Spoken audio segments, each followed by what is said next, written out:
სლაიდი გვაქვს დღეს. I want to start recording. Okay. Yes, please. And if we could have microphones off, if we don't talk, please. გამორთოთ მიკროფონები. Everybody can see the screen? მინდია მიკროფონები გამორთოთ ყველამ რო ხმა და როცა კითხვის დასმა დაგჭირდება ჩავთოთ მაგ შემთხვევაში. მადლობა ყველას. We see it. So we'll start then. We will start today talking about blackberry production, blackberry fertilization and pest management. მეგობრებო, დღევანდელი საუბრის თემა არის მაყვალი, როგორ უნდა მოხდეს ნიადაგის გამდიდრება სასუქით, როგორ უნდა მოხდეს მავნებლების მართვა, აი ამ საკითხებზე გვექნება საუბარი. So first slide is talking about the blackberry characteristics. მახასიათებლებზე არის პირველ სლაიდზე საუბარი. So we have to pick this fruit almost near to full ripeness or shiny black. ესე იგი, ნაყოფი უნდა მოწყვიტოთ ან სრული სიმწიფის სტადიაში, ან როდესაც მისი შავი ფერი იქნება მბზინავი. It's a very soft fruit that only have shelf life from 3 to 2 weeks depending of temperature during handling and post harvest. ძალიან ფაქიზი ხილია და მისი, თქვათ, სიცოცხლის ხანგრძლივობა 3 დღიდან 2 კვირამდე მერყეობს და ეს ყველაფერი დამოკიდებულია იმაზე, თუ რა ტემპერატურაში მოხდა მისი, თქვათ, კრეფა და მოსავლის შემდგომ ეტაპზე რა ტემპერატურაზე ინახებოდა. Plants can have thorns. ეკლები შეიძლება ჰქონდეს მცენარეს. The fruit is very susceptible to gray mold.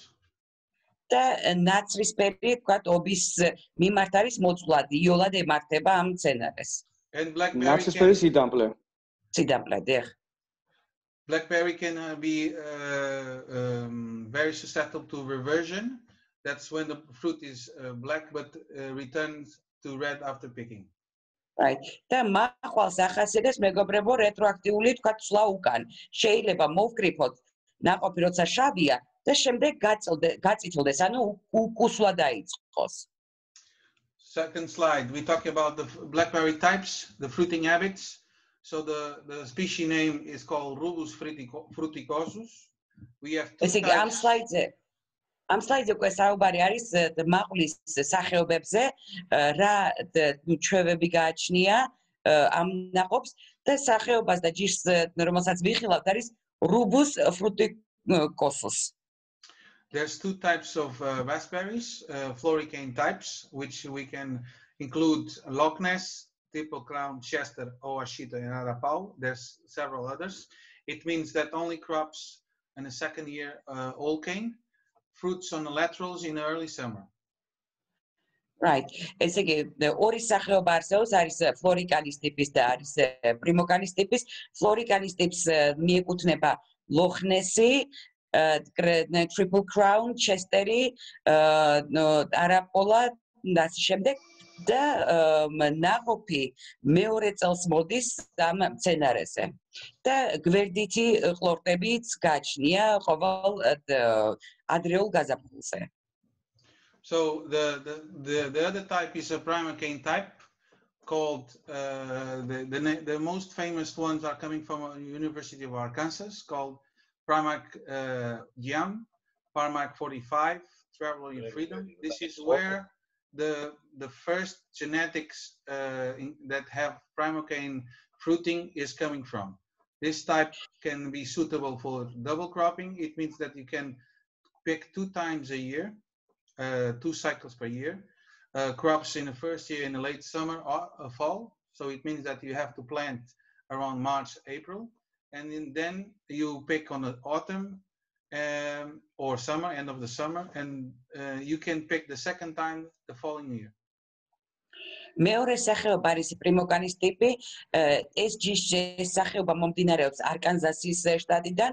შესაბამისად, სახელში ძალიან ხშირად ხვდებით არკანზასის სახელის შემოკლებას, აი მაგალითად პრაიმარკ ჯემი, პრაიმარკ 45 და ასე შემდეგ.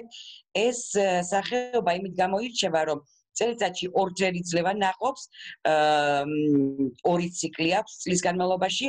აი მაგალითად თუ პირველ წელს მარტი-აპრილის პერიოდში თუ დავდგავთ ზაფხულის ბოლოს ან შემოდგომაზე შეგვიძლია ნაყოფი დავიღოთ და მეორე წელსაც გვაქვს ნაყოფი. So let's talk now about the plant structure.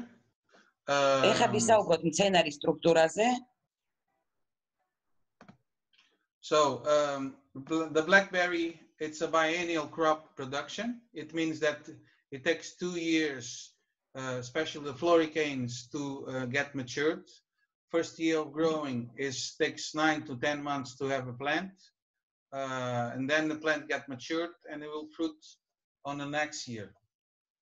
ესე იგი, აქ უნდა ითქვას, რომ ეს არის 2 წლიანი მცენარე, წარმოების ციკლი გულისხმობს 2 წელიწადს, პირველ წელიწადს თუ დავგეთ 6-7 თვის შემდეგ გვაძლევს ნაყოფს და მეორე წელსაც გვაქვს ნაყოფი ამ მცენარის ფლორიკანის სახეობის შემთხვევაში.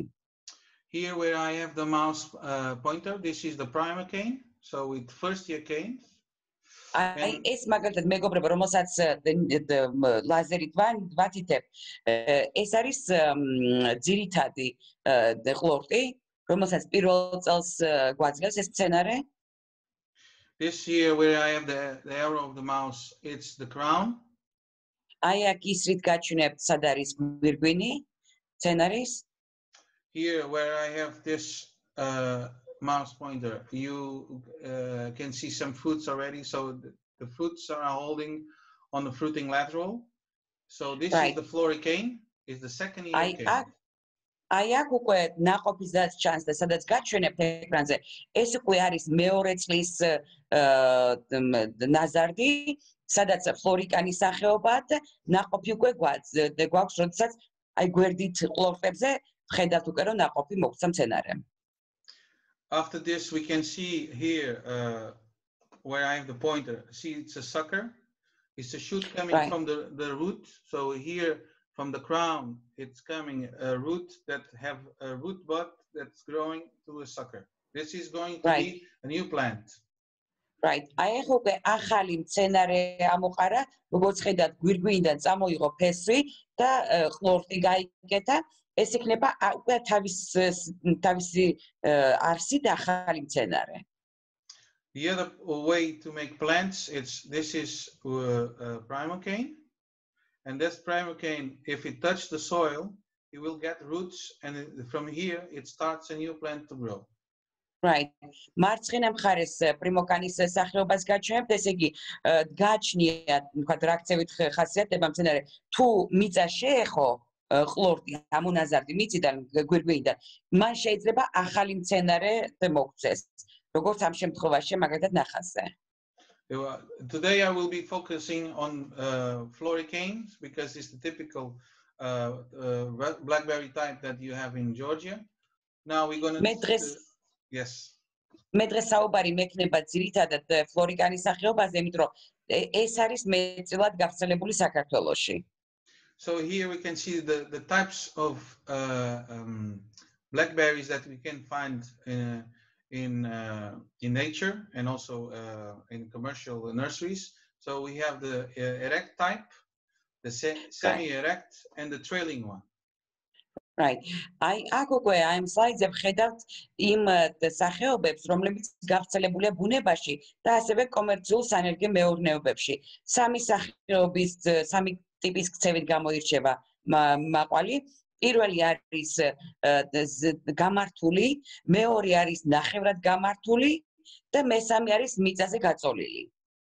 So as I spoke before, the blackberry can be thorny or thornless. Here you see the thorns. This is a Primark 45. It's a primocane type blackberry. It's coming from Arkansas University, and this is one of the most famous primocane types variety. როგორც ადრე ვახსენე, მაყვალის მცენარე ხასიათდება ეკლებით, თუმცა შეიძლება იყოს უეკლოც. აი სახეობა ქვემოთ ორი ფოტოა გამოტანილი სლაიდზე. პირველი არის ეკლიანი, არკანზასის შტატიდან მომდინარე მცენარეა. ეს ყველაზე პოპულარულია დღესდღეობით და ამ ჯირს ქვია პრაიმ არკ 45. როგორც ხედავთ, ეს არის ეკლიანი მცენარე და მარჯვენა მხარეს გვაქვს უეკლო. Also, we have the thornless, the varieties that explained that you have are being growing in Georgia are also thornless. We're going to see them later. მე შოთა მომიხსნა რომ საქართველოში უეკლო მაყვალიც გაქვთ, ამიტომ ჩავსვი ეს სლაიდი რომ გვეჩვენებინა რომ ეკლიანიც არსებობს და უეკლოც. Let's talk now about the life cycle. ეხლა ცხოვრების ციკლზე ვისაუბროთ ამ მცენარის ცხოვრების ციკლზე. So it's very important to see here where I have the mouse pointer here on top. The cycle, I suppose the cycle will be more or less the same. The plants start growing in March and it will be stopping around November. So this is the growing cycle from March to November. Should be right. More or less the cycle in Georgia. მეგობრებო, ზემოთ სლაიდის ზედა მარჯვენა მხარეს არის ისრებით გაწერილი მთელი კალენდარი. პირველი მეორე თვე ლურჯია, იანვარ-თებერვალი, სადაც ნაყოფს წინავს.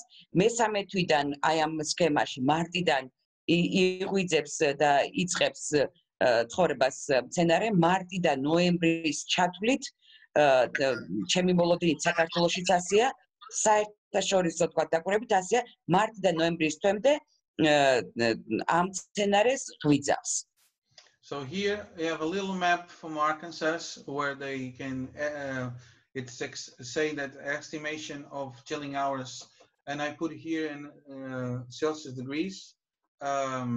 It means that the variety range from floricane will be around the maximum around 648 to 760 degrees Celsius chilling hours. So it means that we have to accumulate that amount of chilling hours under the 7.2 degrees. აი აქ სქემატური რუკა არის გამოტანილი, ეს არის არკანზასის შტატი და აქ არის მითითებული ის ცივი საათების რაოდენობა, რაც ამ მცენარეს სჭირდება გამოზამთრებისას, მითითებულია ცელსიუსი და საათების რაოდენობა 7 გრადუსამდე ცელსიუსის დიაპაზონში უნდა იყოს 648-დან 760 საათამდე. So the importance of chilling hours is very high because it's very important to accumulate a certain amount of chilling hours or the right amount to break the dormancy that the plant gets on the winter time. So after the winter dormancy, when the environmental conditions, such light levels and temperature, are not good enough to keep vegetation.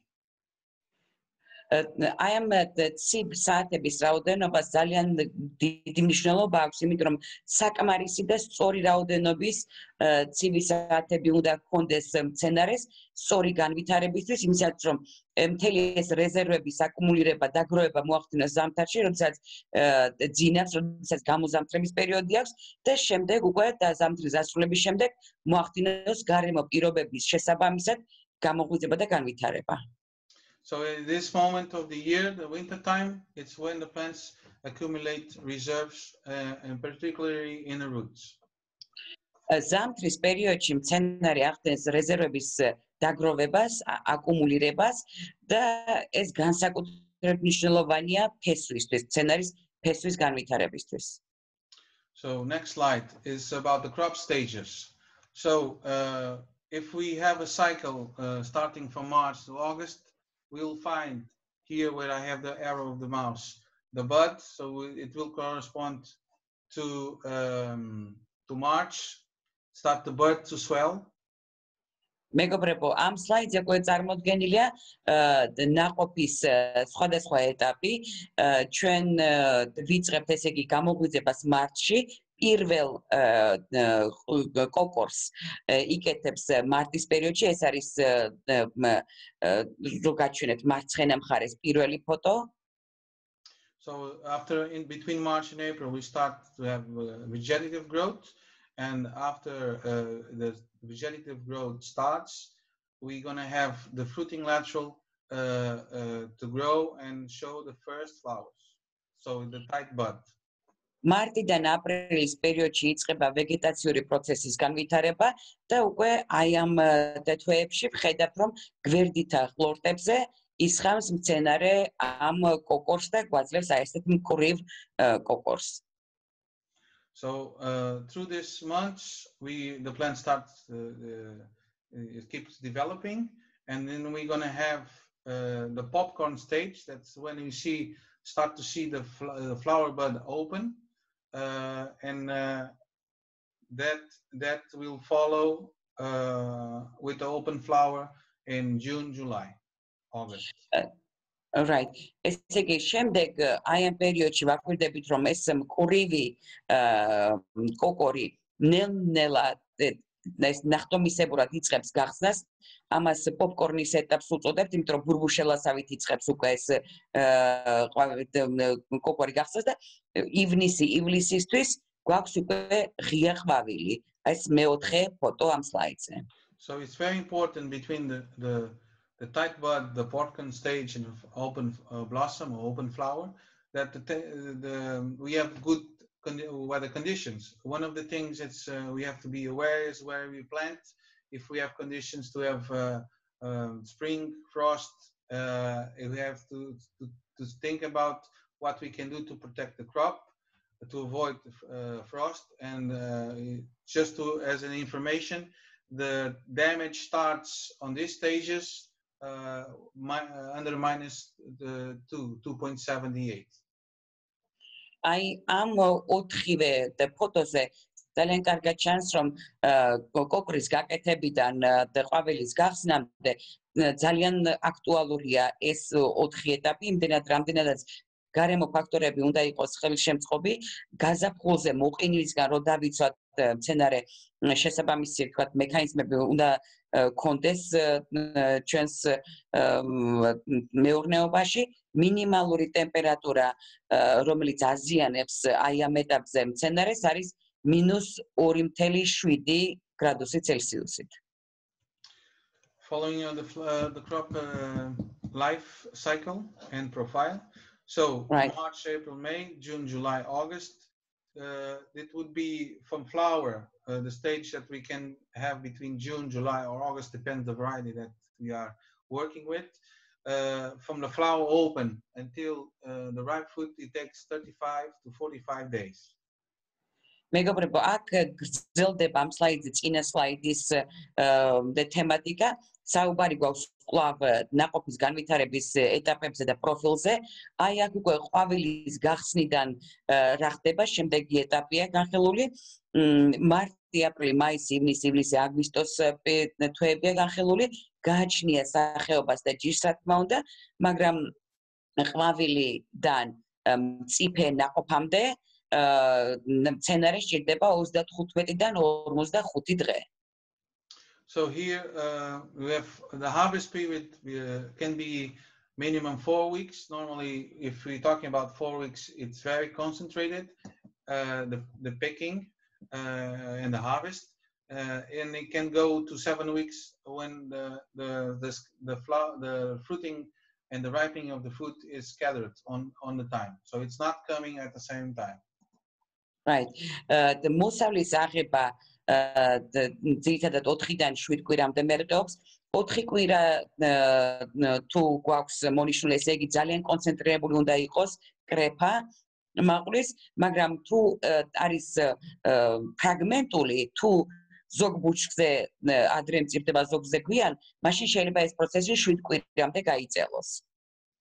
So one of the things that happen, especially in open field, is in the summer during the picking, is the heat issues. So temperatures between 29 and 32 degrees can be negative to the fruit and to the plant, and the plant normally stops growing, and it will affect the fruit. განსაკუთრებით გასათვალისწინებელი და ნიშანდობლივია ზაფხულში სიცხე, იმიტომ რომ მცენარე ნაყოფი აჩერებს ზრდას და განვითარებას დიდი სიცხის შემთხვევაში, ეს ცელსიუსით არის 29-დან 32 გრადუსამდე ტემპერატურა, როდესაც ამ მცენარეს უჭირს განვითარება. One of the things can happen with extreme heat, it's double berries. It means that during the fruit growth, and when you have a heat wave that affects the plant development, the plant and the fruit development, it can make this type of split on the fruit. Right, კიდევ ერთი გასათვალისწინებელი ფაქტორი ზაფხულის სიცხის შედეგობრივი ვთქვათ ეფექტი არის ტყუპები.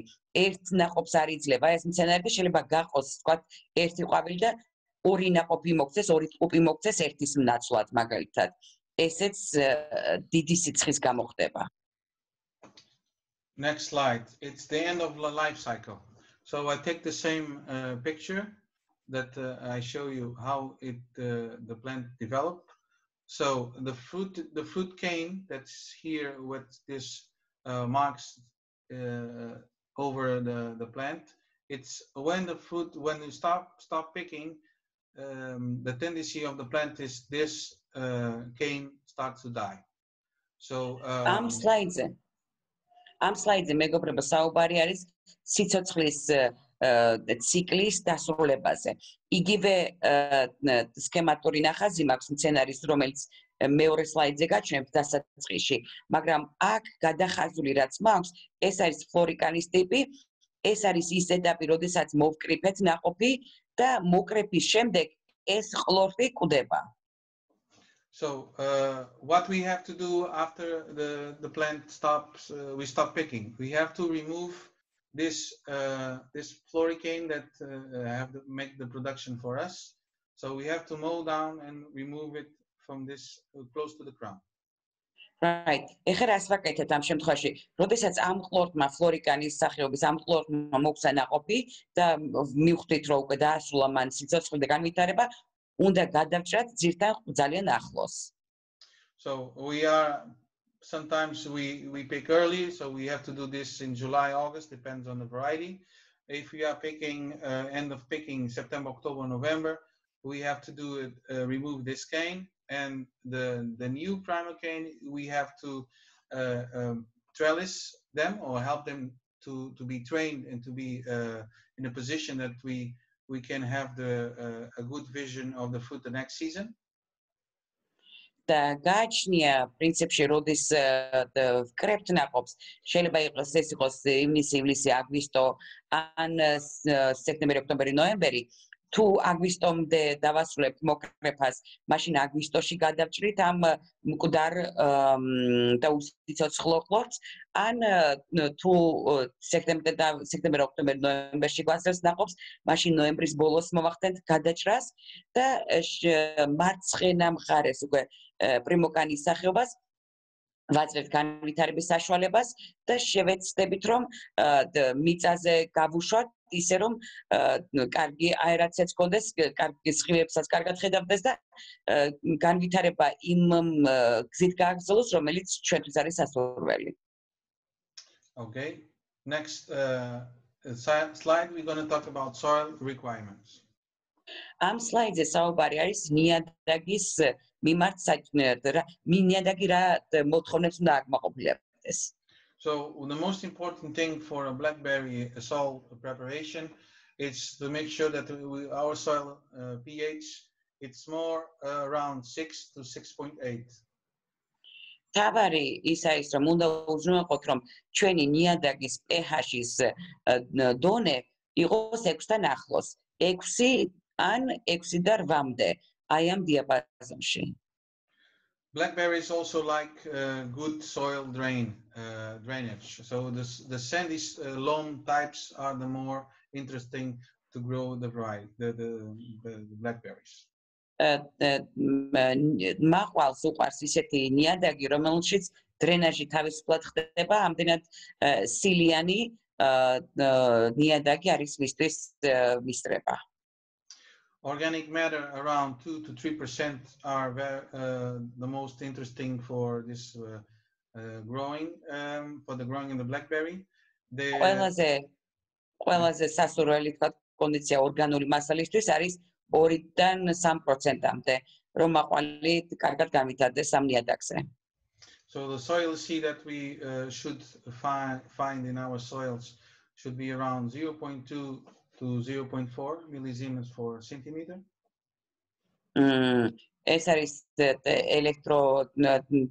ელექტროდების შემცველობა, ეს უნდა იყოს დაახლოებით 0.2-დან 0.4-მდე, ესეთი თქვა დიაპაზონით. One important thing is blackberries can tolerate heavier soils, and they like electroconductivity, so they can survive under conditions of high salinity. Right. აი აქ ასევე აღნიშნავს, რომ მაყვალი უპირატესობას ანიჭებს უყვარს მხარი თქვა ნიადაგიც, რომელსაც კარგი დრენაჟი გააჩნია, კარგი აერაცია გააჩნია და შესაბამისად უნდა ჰქონდეს მაღალი თქვა შემცველობა ამ ელექტროდებს. So next one, we're going to talk about crop nutrient requirements in floricane types.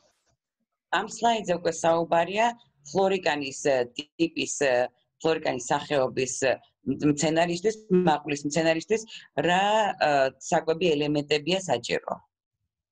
So here I spread all over a season the nutrients. So this is the main the macronutrients that we should focus on our recipes. So nitrogen, phosphorus, potassium, calcium, magnesium. Am slides პრინციპში პირველ სვეტში წარმოდგენილი მაქვს ის ელემენტები, მენდელევის დაფუძნდა, რომელიც სჭირდება ამ მცენარეს და გაწერილია შემდეგ რიგებში თელ ციკლზე დაწყებიდან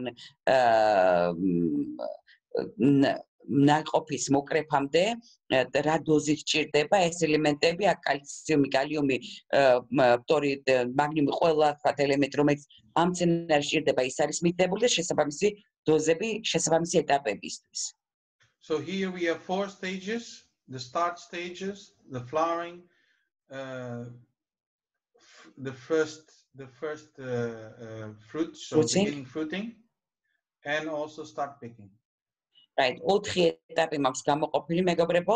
პირველ ეტაპზე მცენარე იწყებს განვითარებას, მეორე ეტაპი, რომელიც აქ არის მითებული, არის ყვავილობის ეტაპი, მესამე მაქვს მონიშნული, როდესაც იწყებს ნაყოფი გამოსვლას და მეოთხე ეტაპი არის, როდესაც ვიწყებთ კრეფას. კრეფის დასრულებამდე, აი ეს არის მეოთხე ეტაპი. So here the total amount of nitrogen that we are using, or we can use more, depends also the variety and also how old is the plant. We have 90 kilos per hectare per season of nitrogen, 60 kilo of phosphorus, and 120 kilo of potassium, and 50 of calcium, and 30 of magnesium. The bolus which წარმოდგენილი მაქვს ჯამური რაოდენობა, ეს არის კილოგრამი ჰექტარზე წელიწადში.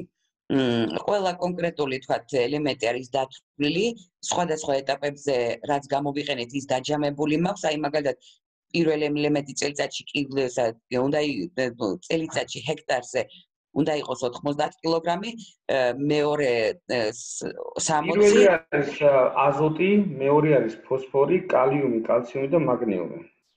და ყველას შესაბამისი თქვა ჯამური ოდენობები აქვს მიწერილი. So next slide, we are talking about water quality. Am slide საუბარია წყლის ხარისხზე. It's very important, as I spoke before. Blackberries are more tolerant to salinity, so they can hold more salts that are negative for the plants, normally sodium and chlorine. აქ უნდა აღინიშნოს, რომ მაყვალი ტოლერანტულია, ანუ იოლად იღებს მაღალი ოდენობის მარილებს, ეს არის სოდის და chlorine შემცველობა ნიადაგში წყლიდან. So here the sodium can be between 2 to 4 millimole. This is the water levels. Of course, if we have less is better. 2-დან 4-მდეა მილიმოლებში სოდიუმის ოდენობა, თუ ნაკლები იქნება უკეთესია. Here also the chlorine also it's important to have lower, but it can withstand between 2 and 4 millimole. Chlor's რაც შეეხება სასურველია დაბალი იყოს, მაგრამ იტანს 2-დან 4-მდე მილიმოლს ლიტრში. The bicarbonate is the buffer for the pH, so it's the stabilization of the water pH. It's caused by the bicarbonate. Here the units are wrong, so it should be 1.5 and 2 millimole per liter for a better buffer. Აქ მეგობრებო, ბიკარბონატი არის, რომელიც მნიშვნელოვანია pH-ის დონისთვის. შეცდომით მაქვს რიცხვები მითითებული, იმიტომ რომ წერტილები უნდა იყოს 150, მაგრამ 1.5 უნდა იყოს და შემდეგ 2.0 მილიმოლი ლიტრზე, რომელიც pH-ისთვის გვჭირდება. Also, the one element that's very important is the barium. If we have high levels of barium in the water, we can create situations of toxicity in the soil. So we have to look to the sample that we are taking and analyzing, and to see if our levels are below 20 micromole per liter. 20 მიკრომოლამდე უნდა იყოს ლიტრში ბარიუმი, ეს არის მნიშვნელოვანი და ამასაც ვაკვირდებით, რომ ეს განაპირობებს წყლის შემადგენლობას და ხარისხს. Here we have a sample, we have analyzed from a water. This is quite good water, so we can see the pH is 7.2, the EC is 0.4, and then the nitrates, the ammonium, the potassium are quite low. So if we find the water analysis that our levels are quite low, so we are more close to a perfect water to grow anything, and especially blackberries. And that's what we want. We want very good quality water for our growing. მეგობრებო, მარჯვენა მხარეს არის წარმოდგენილი ლაბორატორიული ანალიზის პასუხი. აქ ჩვენ ვხედავთ, რომ pH-ის დონე არის 7.2, EC არის 0.4 და შემდეგ ეს არის ბოდიში ჩავსწავლ, ანუ მარილიანობაზეა საუბარი, ელექტროგამტარიანობაზე AC. კი ბატონო. AC-ია თუ EC-ია? EC. EC უნდა იყოს, კი. და ეს ნივთიერებები თავისი თქვა შეწოლილი მაჩვენებლებით, რომელიც დაბალი უნდა იყოს, რომ მოგწეს კარგი ხარისი წყლის. შესაბამისად ჩვენ მაყვლისთვის აი ამ ფარგლებში გვჭირდება ელემენტების რაოდენობა, რომ დაბალი იყოს და მოგწეს მცენარის განვითარების საშუალება. So now we're going to talk about the varieties. So as Shota explained to me, there's 3 main varieties in Georgia. One of them is Loch Ness. Yes. ვისაუბროთ ახლა ჯიშებზე, მეგობრებო, მე შოთამ რაც მაცნობა საქართველოში ძირითადად 3 სახეობა, 3 ჯიშია გავრცელებული მაყვლის. პირველი მათგანი არის Loch Ness-ი. So Loch Ness is one of the main varieties of blackberries in the world. It's a floricane type. It's coming from UK, from the Scottish Crop Research Institute. It's quite young. It's from 1993. And it's a very early variety. Have a very few thorns, almost you can see the thorns on a variety.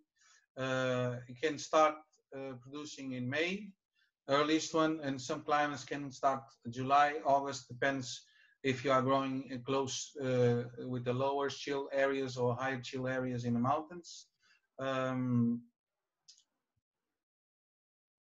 Yes. ეს მეგობრებო ყველაზე გავრცელებული და ყველაზე პოპულარული ჯიშია. საკმაოდ ახალგაზრდა ჯიშია.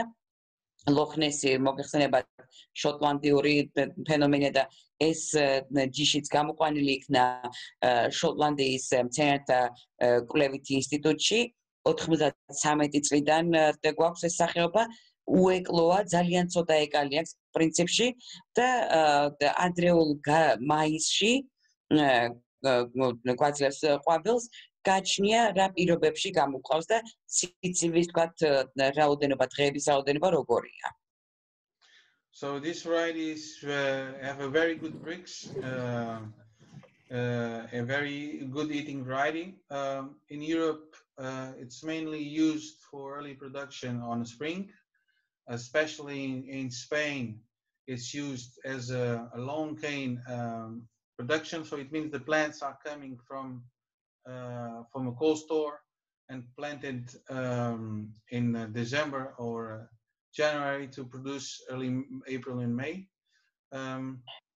მას ძალიან კარგი ბრიქსის დონე და მაჩვენებლები გააჩნია და ახლობით 7-ის ფარგლებშია და ადრეულ ეტაპზე გვაძლევს ნაყოფს, მაგალითად სამაცივრე მეურნეობიდან ვთქვათ ესპანეთში განსაკუთრებით, ვთქვათ გვაქვს ხოლმე დეკემბერ-იანვარში თუ რკავენ მაშინ უკვე მაისი, აპრილისთვის გვაქვს ნაყოფი და უკვე მაღაზიებშიც თაროებზე გამოდის ეს ხილი.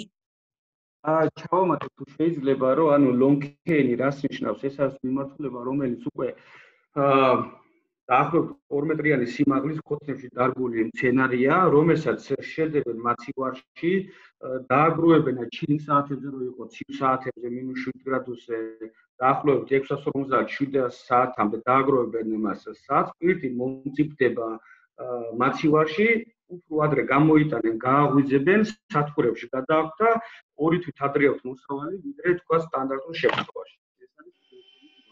So the next variety that we're going to talk about is Chester. It's one of the latest varieties. This is from America. This variety was bred in the University of Maryland. It's a floricane. It's only producing on the fruiting laterals. Also don't have so much thorns. The crop can be from late July to November. And can be limiting in some areas if you are still picking in November the situation of having frost. მეგობრებო, ეხლა ამ სლაიდზე ვხედავთ მეორე ჯირს, აქ საუბარი გვაქვს ჩესტერზე. ესეც ახალგაზრდა ჯიშია, მერილენდის უნივერსიტეტში გამოიყვანეს, ახალია, არც ამას აქვს ბევრი დეკალი, თითქმის არ აქვს და შესაბამისად ივლისის ბოლოდან ნოემბრამდე შეიძლება მოგწეს ნაყოფი, აქაც გააჩნია თქვათ იმ ცივი საათების რაოდენობას მნიშვნელობა. So this is a variety that have high resistance for diseases. So it's mainly used in late season areas who have a late production coming in September, October, November if you have a protected crop.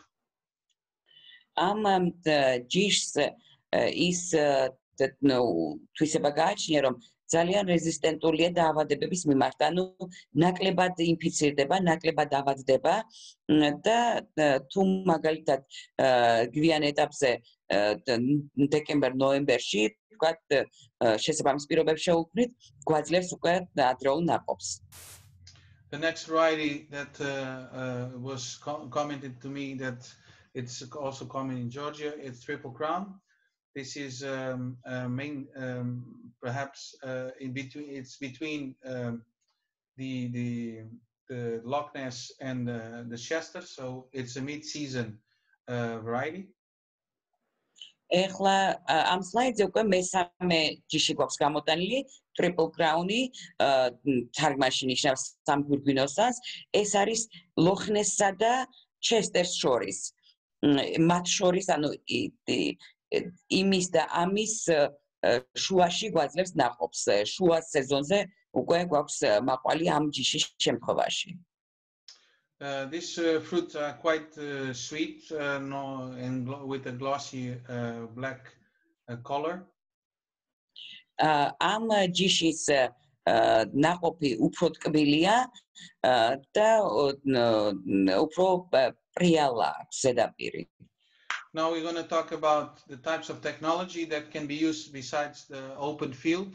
this is, if you can see here in the pictures, this is the system that we have in the north of my country in Portugal. This is a copy from the system that is used in Holland.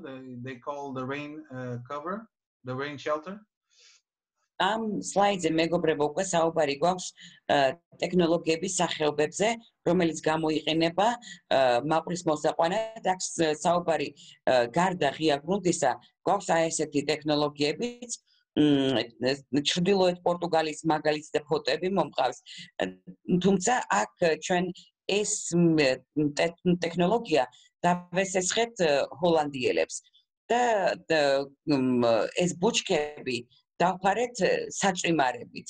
თუ საჭმისგან დაგვეცვა მცენარე. So here the growth starts covering when the bud break occurs. So when the plants start to grow in end of February or March, the grower put the plastic to help to get more heat close to the plant. Ai მარცხენა მხარეს თეთრი საჭმარით გადაფარულ ბუჩქების შემთხვევაში მინდა გითხრათ, რომ როგორც კი კვირტებს ისხამს მცენარე, მაშინ ვახდენთ მის გადაფარვას ცელოფნით, იმისათვის რომ დავიცვათ წვიმისგან მცენარე და მეტი სითბო შეკავება მოახდინოს, იმისათვის რომ განვითარდეს. ეს არის მარცხენა მხარეს შემთხვევა. So here we use the plastic, and then when we start having the first fruits, we put this shade net. Normally we put or black or gray with 50% of reduction of light. მარჯვენა ფოტოზე გამოსახულია უკვე ის ეტაპი, როდესაც ნაყოფს იძლება მცენარე, აქ უკვე შავი ან ნაცრისფერი შეფერილობის გადაფარვა გვაქვს, იმისათვის რომ დავიცვათ მცენარე სხივებისგან 50%-ით ამცირებს მზის სხივის შეღწევადობას მცენარეისზე. So again, we're going to talk about the fertigation. So the stages, the fertilization, the stages that we should use certain amount of fertilizers from the vegetative state until the picking. So here. Am slide-ზე საუბარია მეგობრებო სასუქზე, რომელიც სხვადასხვა ეტაპზე გამოიყენება ვეგეტაციური პროცესის დაწყებიდან ყვავილობის და ნაყოფის მიღებამდე, სხვადასხვა ეტაპზე სხვადასხვა შემადგენლობა გვჭირდება და აი აქ წარმოგიდგენთ ამ აქტუალურ ეტაპებს. So here on the left we have this picture. This is the dormant stage. So here, when we start to see some growth, the bud break, with 2 or 3 centimeters, we start the first fertigation. მარცხენა სურათზე არის ის ეტაპი, როდესაც გამოზამთრების პერიოდში ძინავს მცენარეს, როდესაც უკვე შესაბამისი თვე იწყება, სავარაუდოდ მარტია და პირველი კოკრები ჩანს 1-2 სანტიმეტრის უკვე მცენარის ყლორტზე, ვიწყებთ უკვე მის გამდიდრებას და შეგვაქვს სასუქი. So here we have the start of feeding normally in March. We go to April with the vegetative recipe, so more based on nitrates and ammonium, more rich. So here we use calcium nitrate, ammonium nitrate, monopotassium phosphate, magnesium nitrate, trace elements, also organic matter. როგორც მოგეხსენებათ, ეს მარტი-აპრილის პერიოდში ეს პირველი 2 ფოტო და ეს 2 ეტაპი, როდესაც ჩვენ გვჭირდება გაჯერებული საკვები ამ მცენარისთვის, ვიწყებთ კალციუმის ნიტრატის, ამონიუმის ნიტრატის შესაბამისი, თქვათ, ოდენობები კილოგრამი ჰექტარზე და ელემენტები მიცდებული ამ რეცეპტში, რომელიც გულისხმობს როგორც მაგნიუმის ნიტრატს, ასევე ორგანულ მასალებსაც. So in April, end of April, May, depends on the variety, we start to see flowers. So when you start to see the flower bud visible till 25% of flowers, we should change our recipe to a flowering recipe. So here we have to take care on a vegetative growth because blackberries, if you feed too much with nitrates, they can grow very, very strong, and then you can delay your flowering. So here we have to reduce the ammonium and also nitrates. აქ უკვე სრულდება ეს ეტაპი და შემდეგ სცენარი იწყებს ყვავილობას, თუმცა სანამ ყვავილობის 25% გამოჩნდება მცენარეზე, მანამდე უნდა შევცვალოთ რეცეპტი, იმდენად რამდენადაც თუ გაჯერებული იქნა მცენარის სასუქი ძილიდან გამოსვლის ეტაპზე, მაშინ ყვავილს ძნელად მოგცემს ან გვიან მოგცემს და ამიტომ უნდა დავუკლოთ ის ნიტრატები, რომელიც პირველ რეცეპტში იყო მოცემული. აქ ვცვლით რეცეპტს და აი ამ ეტაპისთვის საჭირო რეცეპტი წარმოდგენილია აპრილის ბოლოს ან მაისის დასაწყისში. გააჩნიათ რა ეტაპზე მოხდება ყვავილის რა ეტაპზე გვაძლევს ყვავილს ეს სცენარე. So here in the top we have some 3 boxes that I put here the typical fungicides and pesticides that we use according with stage and the situation that we can find in the field. So here we're in the dormant stage. If we have a field that is giving us preoccupations about root diseases, we can use products to control it, normally aluminum fusitil, the metamorph and metalaxyl. ამ ფოტოების თავზე მეგობრებო, მითითებული მაქვს ის ფუნგიციდები და პესტიციდები, რომელიც გამოიყენება დაავადებებთან საბრძოლველად. პირველ ფოტოზე გვაქვს, როგორც მოგეხსენებათ, გამოზამთრების პერიოდი, როდესაც ძილიდან გამოდის მცენარე. ამ შემთხვევაში ნიადაგში არსებული დაავადებების მიხედვით ვიყენებთ აი აქ მითითებულ ლათინური დასახელებების ფუნგიციდებს და პესტიციდებს. See here, during the growth in April, March, end of March, beginning of April, we have the vegetative growth. And if we have any issue, an history of any problems with botrytis, with the Didymella planata, that some diseases that we can find easily on orchards, we can use products like cyprodenyl and fluodeoxinil, pyraclostrobin, and boscalid. This is mainly for controlling fungicides.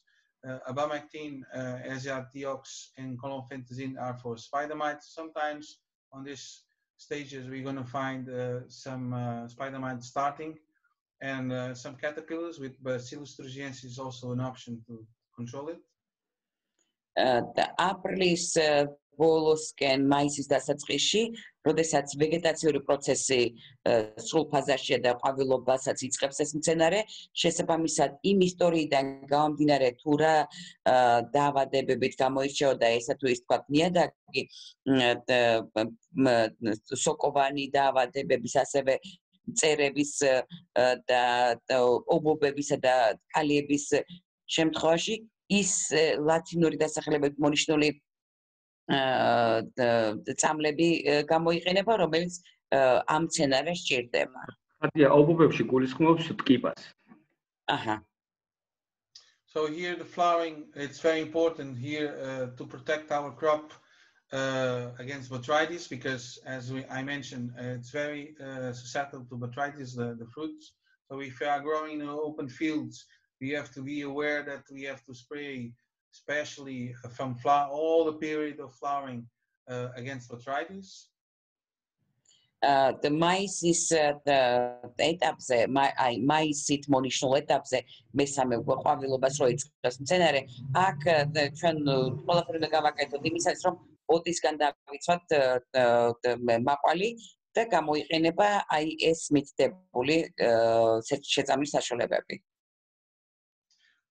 The same products that I mentioned can be used for botrytis, for rust is also a problem, aphids. We have tialshotrubit, we have spinosad for thrips, spinotoram for Drosophila Suzuki or caterpillars. and Bacillus thuringiensis. So this is the main issue we have to think about is botrytis control, and also some pests that we can have found during flowering. I am photos zemot მეგობრებო მაისის ყვავილობის ფოტოს ზემოთ მითითებული მაქვს ის დაავადებები და ის მწერები, რომლებიც შეიძლება ამ ხეხილის ბაღში შეგხვდეს და შესაბამისი და შესატყვისი თვალწამლებია მითითებული. აქ საუბარია ბოძზე, ჟანგაზე, კალიებზე და სხვადასხვა დაავადებებზე წერების გარდა და შესატყვისი წამლები მაქვს რეკომენდებული, რომელიც დროზოფილა სუზუკისგანაც გაათავისუფლებს ამ მცენარეს და ყველა ამ მითითებული დაავადებისგან უწამებს. So next stages we have the fruit filling. So here the fruit filling in May and June, July, August, September, depends the variety. This is not certain the dates. It can be for my latitude, can be different for yours. So here we keep while we have 25 to 50% of fruits growing, we can change the recipe for picking recipe. Here we reduce the nitrates. We add also calcium chloride to avoid having extra nitrates and increased calcium. Also here the sulfate, it's very important to control some growth, extra growth in the end of the fruiting. So here we see the fruiting, and here the middle stage between the green fruits, it's the red. So we have always to see red fruits before you have the shiny black color from the ripe fruit.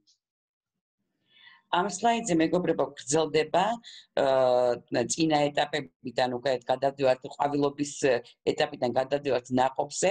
მარცხენა მხარეს მაისის თვეში ჩვენ გვაქვს მკუხე მაყვალი, უკვე ივნისი, ივლისი, აგვისტო, სექტემბერი მარჯვენა მხარეს ფოტოზეა.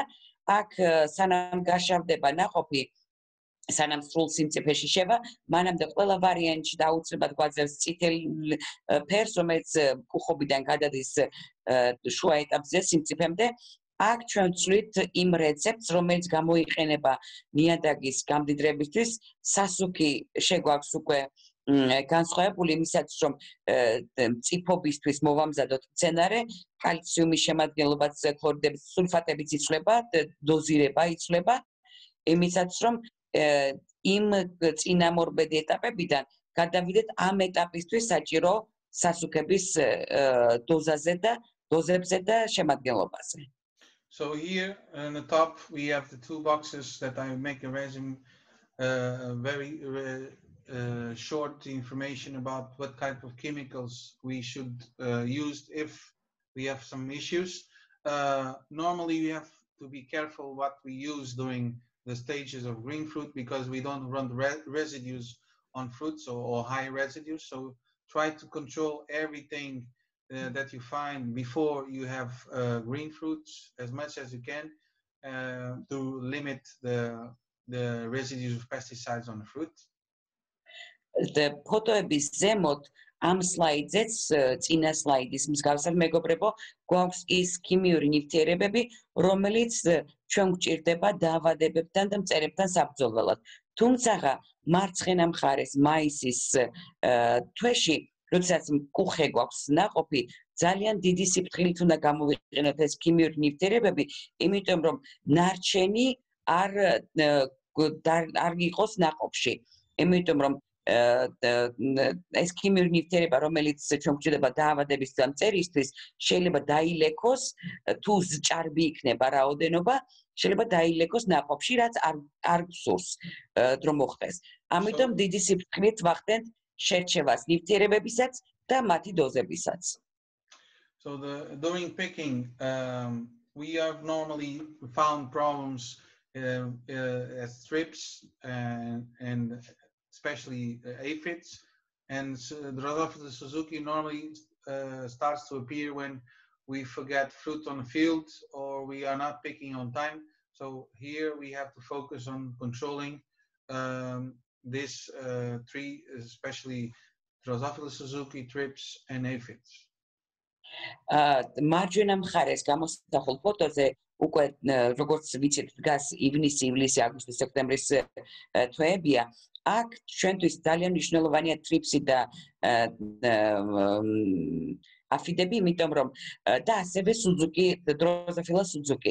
დროზოფილა სუზუკი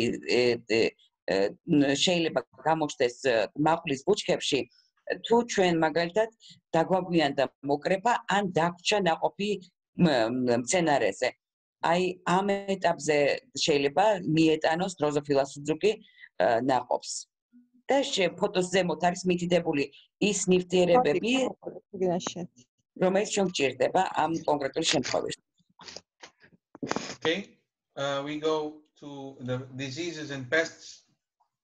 ამ სლაიდზე გადავიდეთ მეგობრებო მაყვლის დაავადებებზე და მავნებლებზე. What is more common in blackberries? It's the tarsonomid mites. It's a special, very small mite, spider mite that damage meristems, the growing meristems on the buds, and that can also, besides weaken the plant, if we have this specific species attacking our fruits, it will damage the fruit, and the fruit will be not perfect and be completely misshaped. So this is one of the most important pests that we have to take care on blackberries. დაავადებებსა და მავნებლებს შორის ყველაზე აქტუალური მაყვლის შემთხვევაში ალბათ არის მეოთხე ამ ჩამონათვალში, ეს არის კიპა, რომელიც არა მარტო მცენარეს აზიანებს, არამედ ტოქსიკური ნერწყვის გამო ასუსტებს მცენარეს და ამცირეს ფოტოსინთეზს, ნაყოფსაც იმდენად აზიანებს, რომ იდეალურ კონდიციაში ვერ ხვდება უკვე თაროზე. ამიტომ ეს არის ყველაზე ნიშანდობლივი ამ ჩამონათვალში. The second one, it's aphids. ნიშნულობით მეორე დამაზიანებელი არის აფიდები. This pest can appear during vegetative growth. ბუგრები, aphids არის ბუგრები. კი ბატონო. Hallelujah. George? Yeah, so I was saying that aphids is the second most important pest in blackberries because it can appear during the vegetative growth and through the flowering and picking. So it's difficult sometimes while you're picking to spray with something that it's with a small interval, a safety interval for picking. So this have to be very good control before we start picking. So it's very important. Right. მნიშვნელობით, დამაზიანებლობის მნიშვნელობით მეორე ადგილას ამ დაავადებებს და მავნებლებს შორის დგას ბუგრები. ეს აქტუალური იმდენად რამდენადაც სიმწიფის ეტაპამდე არ უნდა გადავუშვათ. კონტროლის მექანიზმები მანამდე უნდა გქონდეს გამოყენებული იმდენად რამდენადაც ნარჩენი არ დაილეკოს ნაყოფში.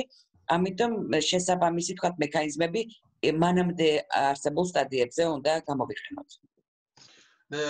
After that, thrips and leafhoppers, it's also important because thrips normally shows during flowering, and there's when the fruit is beginning to grow is when you start to see thrips damage on the green fruits. So this is very important to control.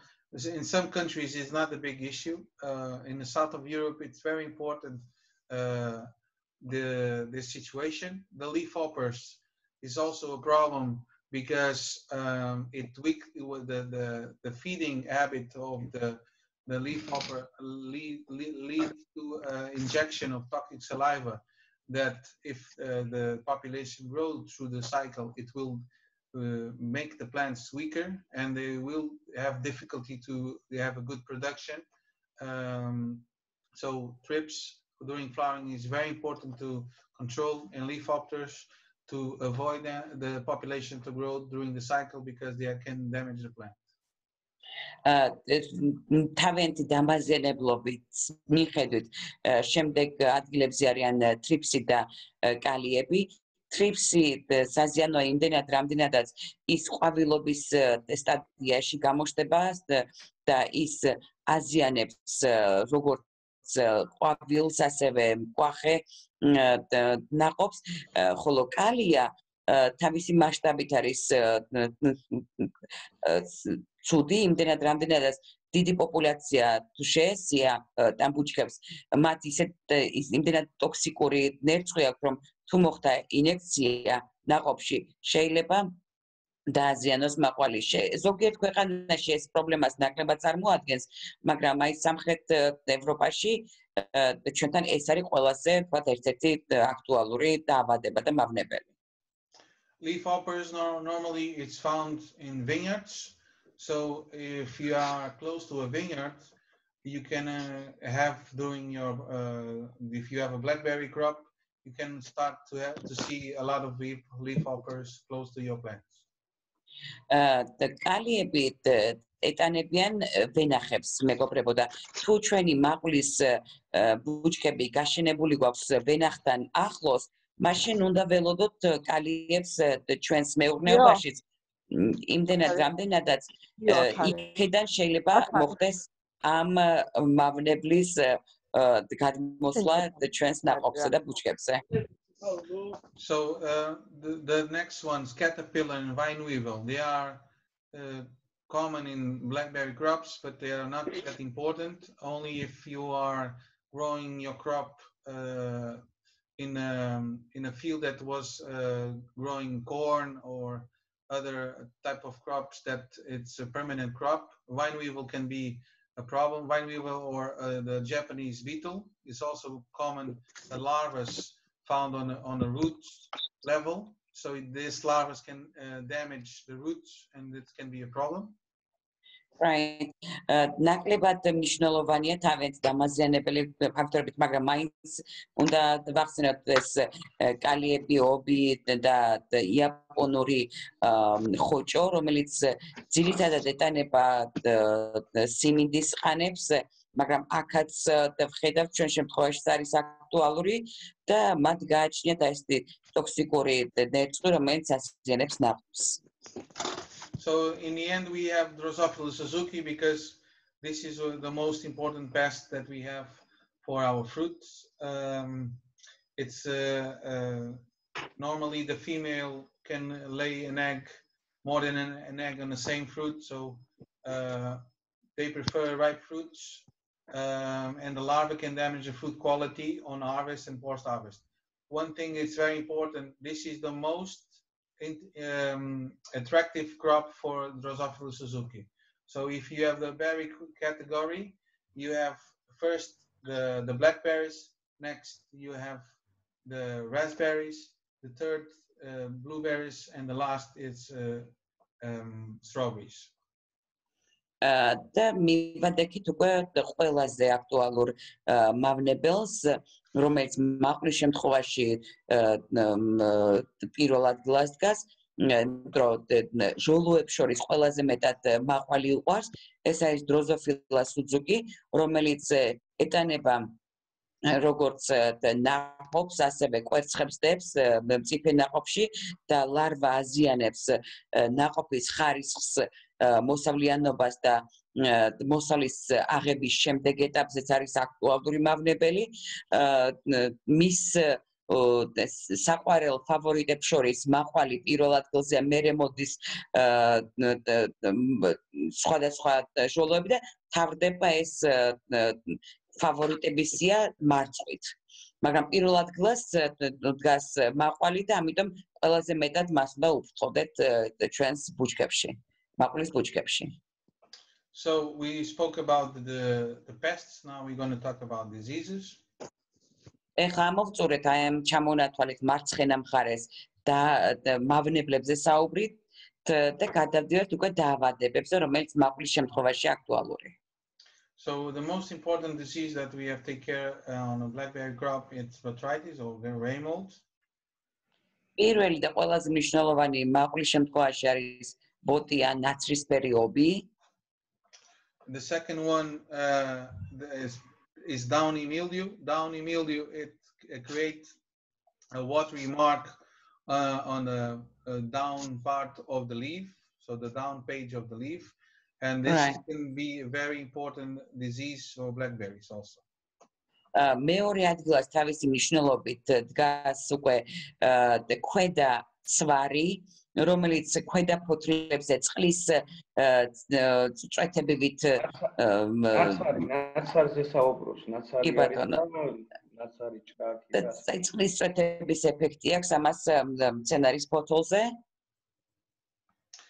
The next one is powdery mildew. It can affect leaves during the growth and also the fruit, so it creates a dusty powder or spores that we can see on the shiny fruits or in the leaves. The leaves, if affect the leaves, it's also affecting photosynthesis, and it will weaken the plant, and the plant will not perform as expected.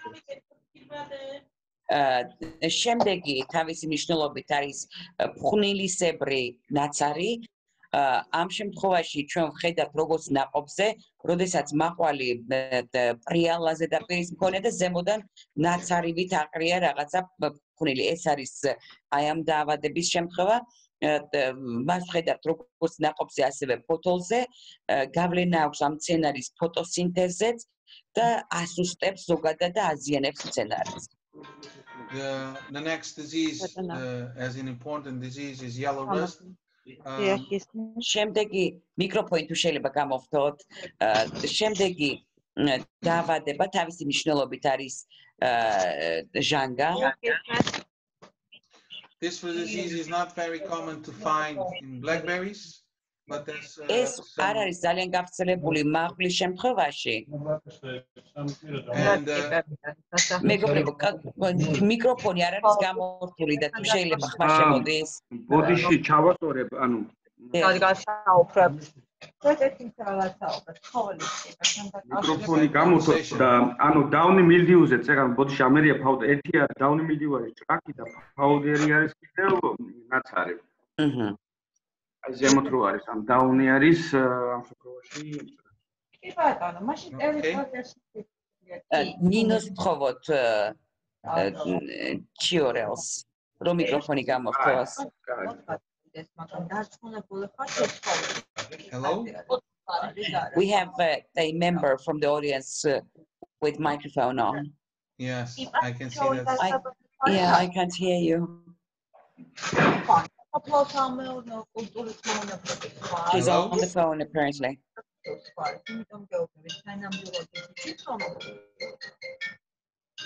Hello? Can I continue? Not yet. Yes, where? No. She's still on. Yes? Yes. Okay. Thank you. Let's start again. I was saying that yellow rust, it's not very common to find in blackberries. Some countries are reporting yellow rust as a disease that we have to take care about. I don't know if you are finding this in your blackberries in Georgia. In the south of Europe, we don't find it, so it's nothing that it's common for us. So the შემდეგი დაავადება, რომელიც ზოგ ქვეყანაში აქტუალურია, ზოგ ქვეყანაში აღარ არის ჟანგა.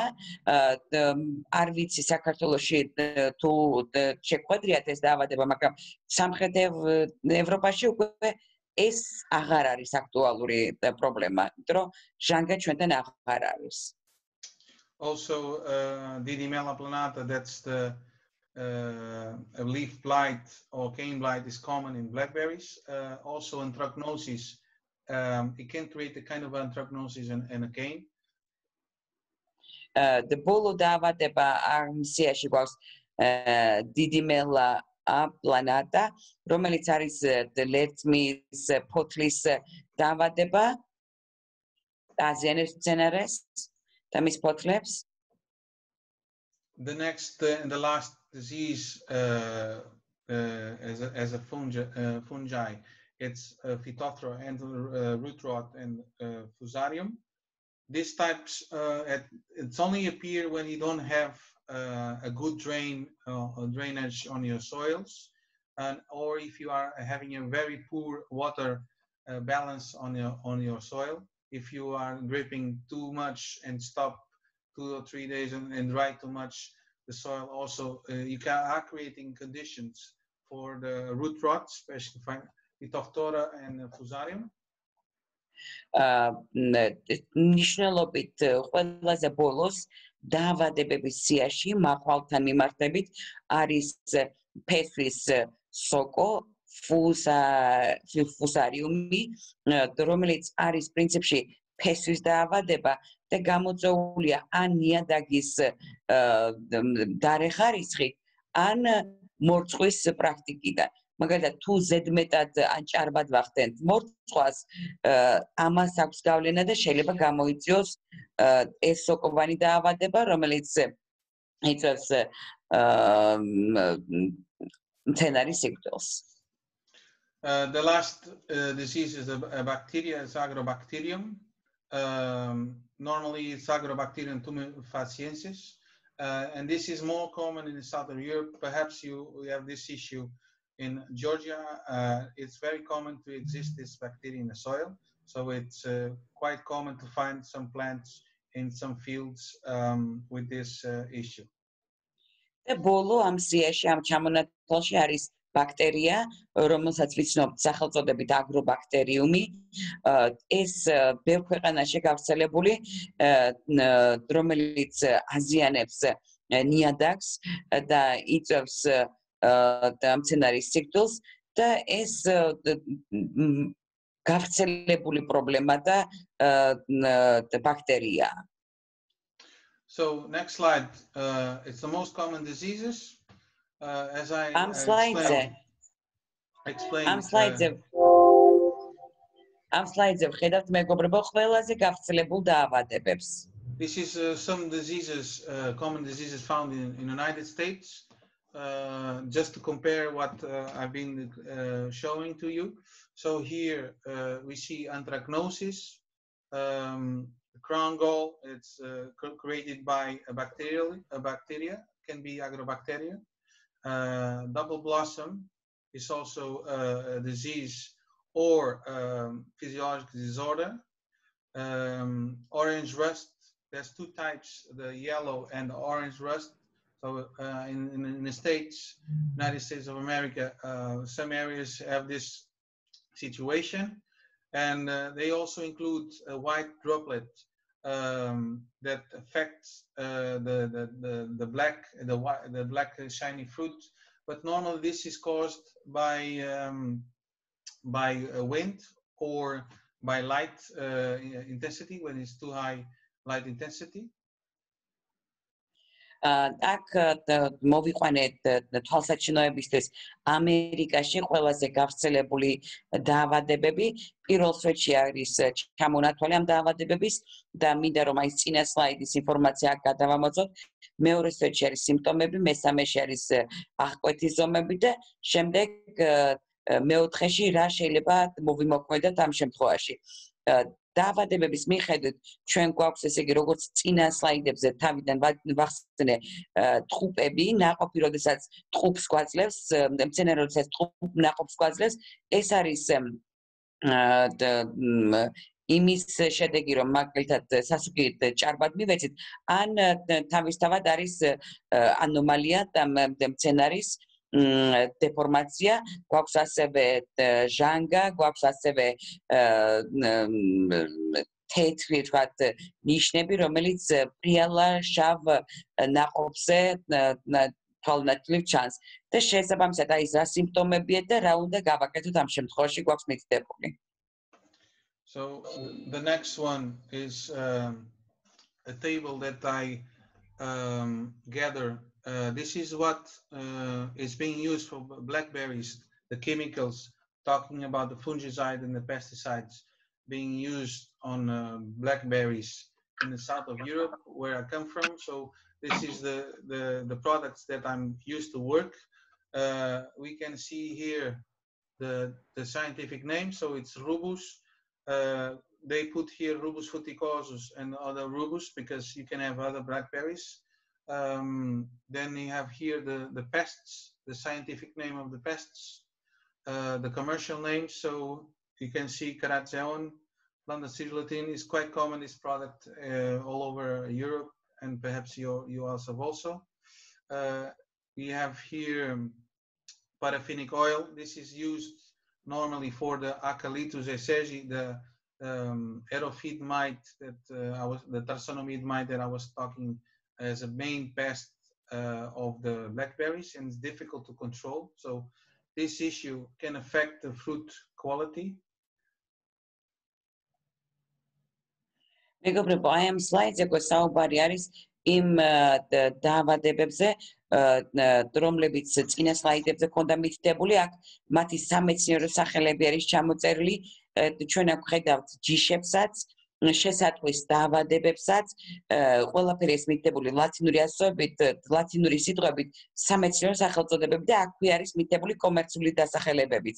ყველა კონკრეტულ ჯიშთან რომელი დაავადება, რომელი ფუნგიციდი და ინსექტიციდი გვხდება, რომელი არის თქვათ ყველაზე აქტუალური, რაც ჩვენთან მაგალითად სამხრეთ ევროპაში გამოიყენება, მათ შორის ჩემს ქვეყანაში, პორტუგალიაში, საიდანაც აი ამ ნივთიერებებს ვიყენებ, მათი ლათინური სახელწოდებები, სამეცნიერო თქვათ სახელწოდებები და კომერციულიც არის აქვე მითითებული შესაბამისი თქვათ ოდენობებით, რომელიც უნდა გამოვიყენოთ, რომ არ დაზიანდეს მცენარე და შესაბამისად შევძლოთ მისი რეალიზაცია და რეალიზაციისთვის ვარგისი იყოს. So we have here Suzuki with some products also, mainly are pyrethroids. ძირითადად ამ ჩამონათვალში იხილავთ პირეთროიდებს, ნივთიერებების ჯგუფს, რომელიც გამოიყენება იმ მავნებლის წინააღმდეგ, რომელიც ყველაზე აქტუალურია და ეს არის, როგორც წინა სლაიდზე აღნიშნე, დროზოფილა სუძუკი. For spider mites, we have milbecnock. This is milbectin. It's also common to control spider mites if we have this problem in our crops. The other one is dynamite here, finepiroxymat.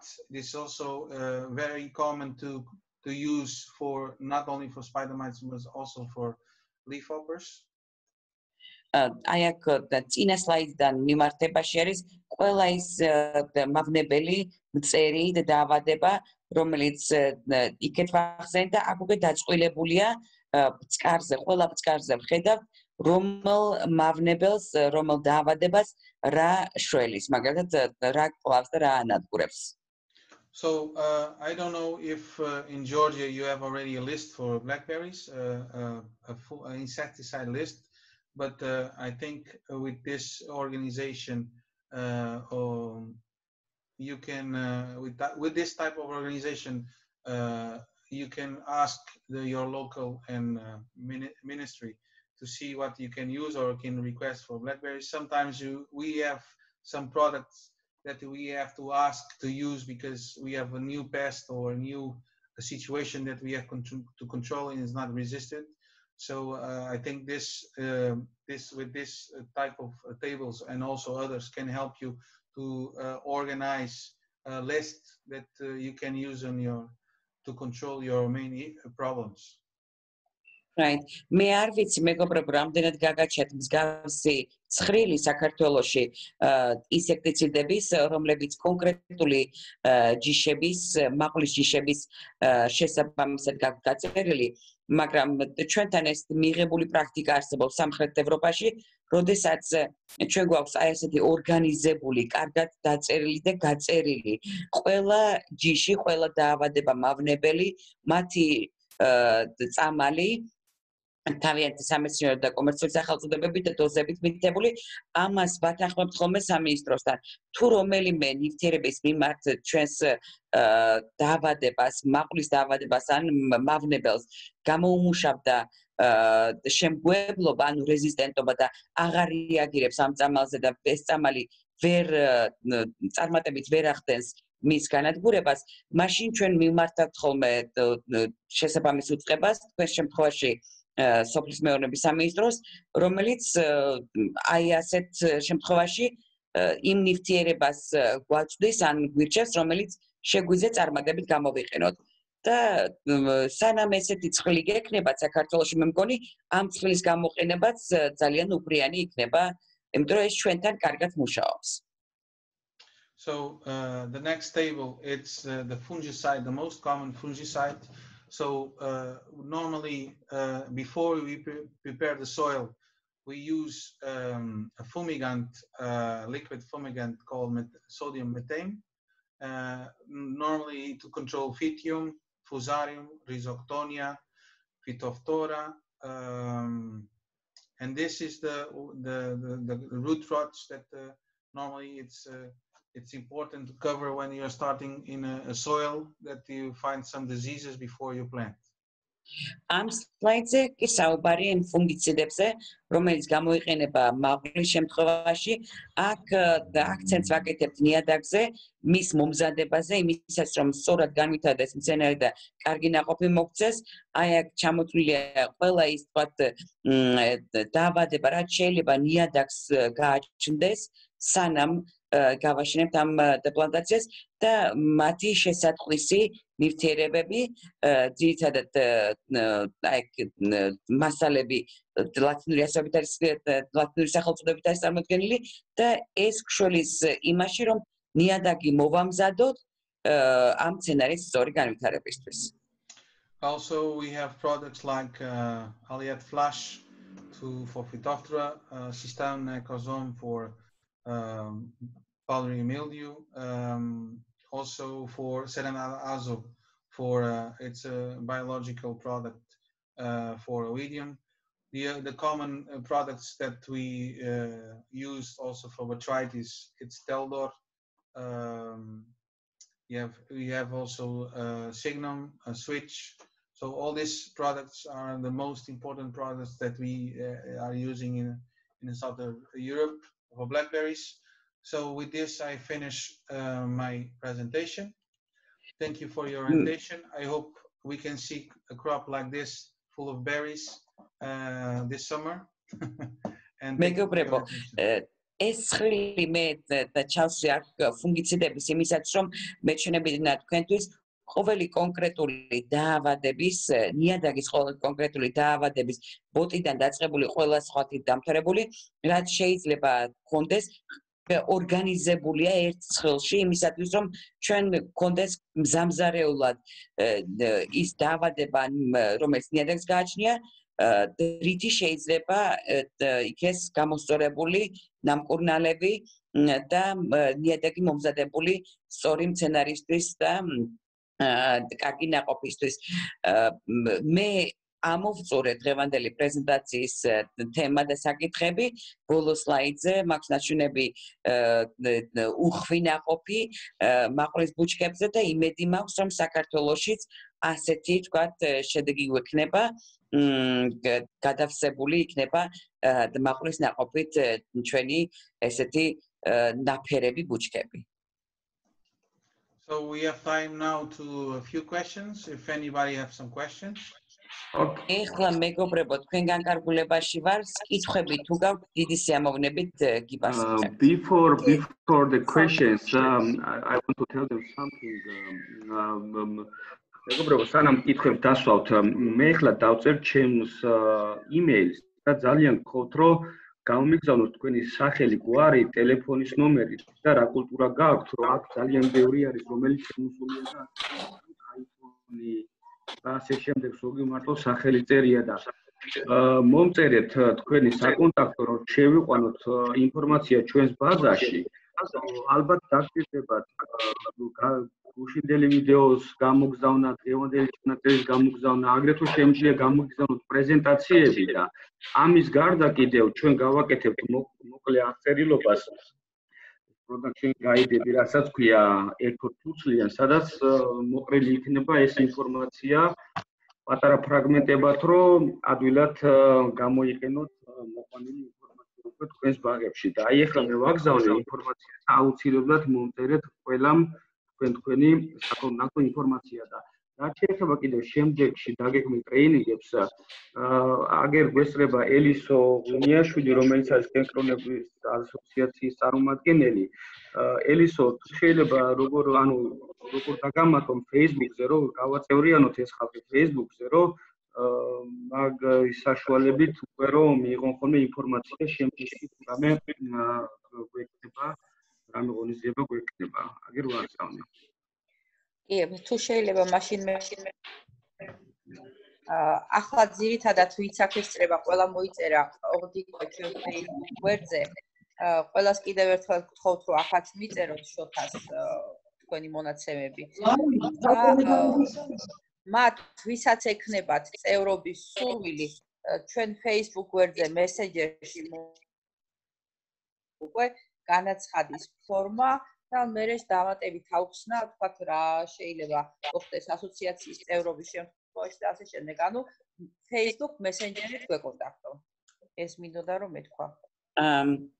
Shana was requesting the group to communicate the contact details, emails, phone numbers, etc. for logistics purposes to share the information.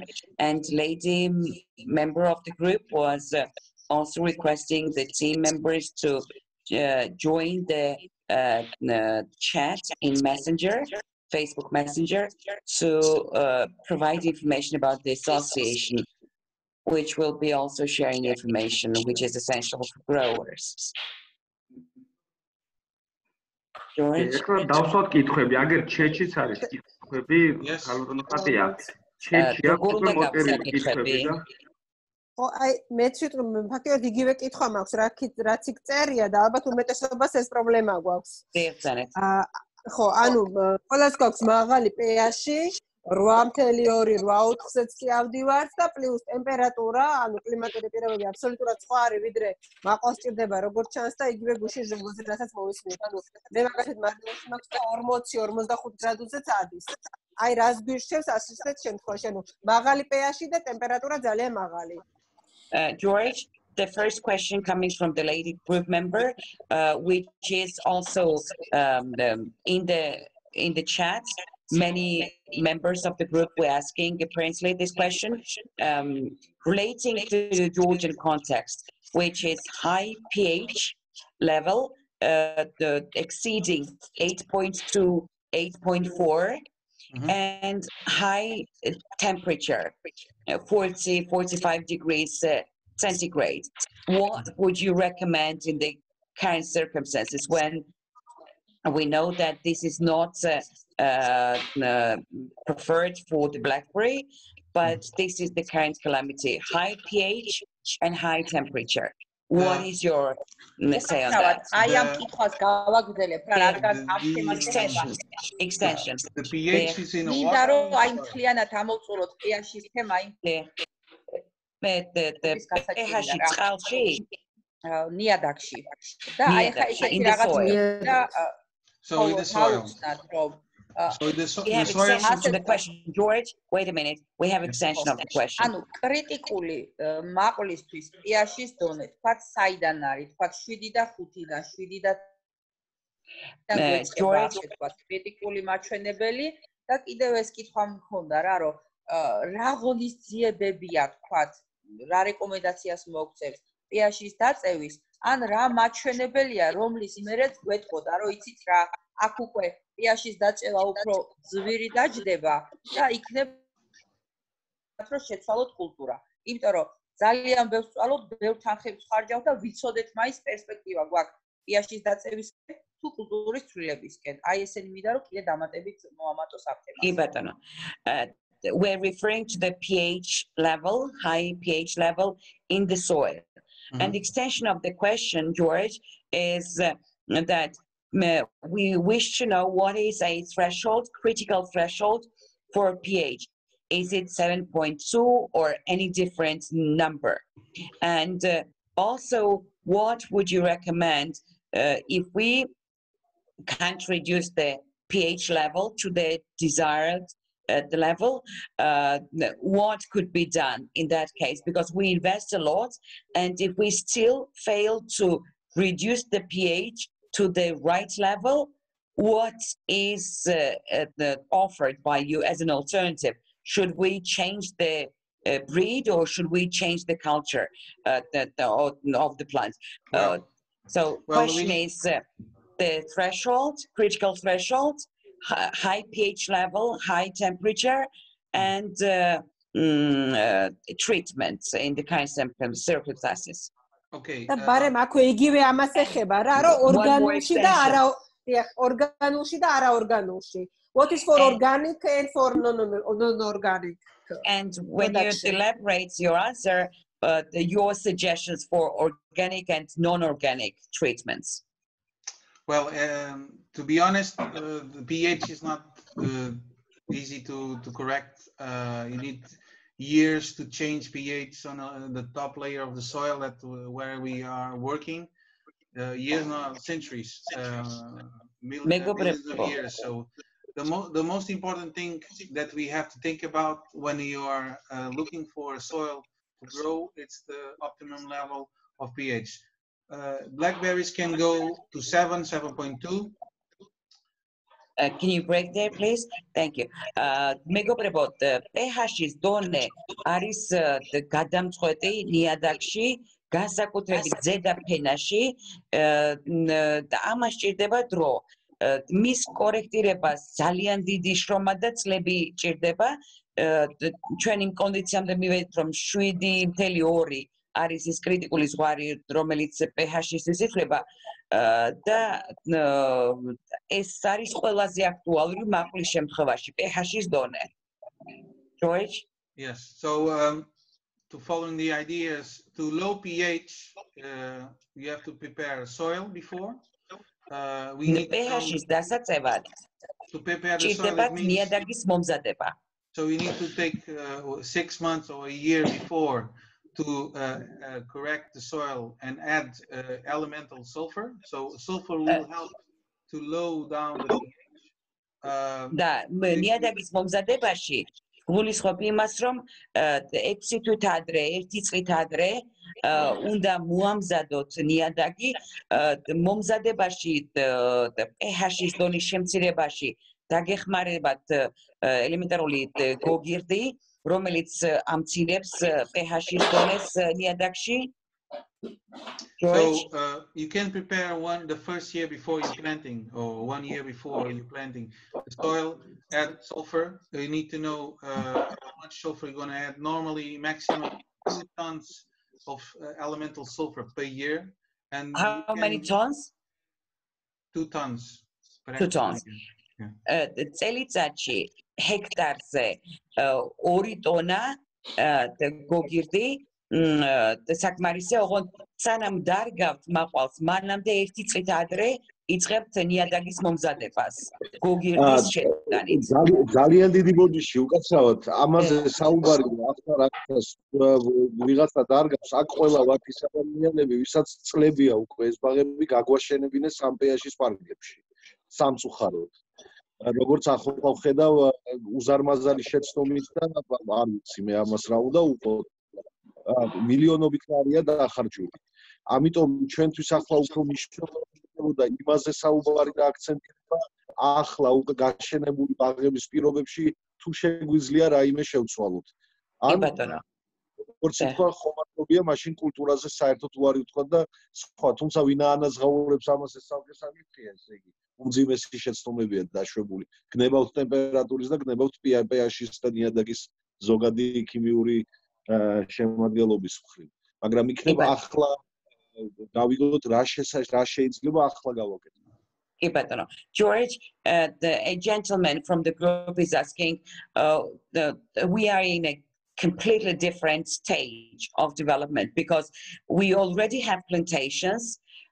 We're not considering new soil, new sites for the new plantations. Okay. So we have to live with what we have. Okay. There has been huge investment. There has been publicity. We were not aware of the pH level being so important and the temperature being so important for the blackberry. So with the limited knowledge, years ago, we created these plantations, and we have to cope with the kind pH level, which is high, and high temperature. Either we get advice on what can be done in the current circumstances, in the current plantations, with the high level of pH in the soil and high air temperature, or we remove this crop and plant something else completely different. There are two options. Either we go ahead with the current thing, or the shift towards a different crop, because we feel very sensitive because of the millions of gel that has been invested in the blackberry plantations in the country. Okay, so if you have already a plantation, you have a couple things you can do.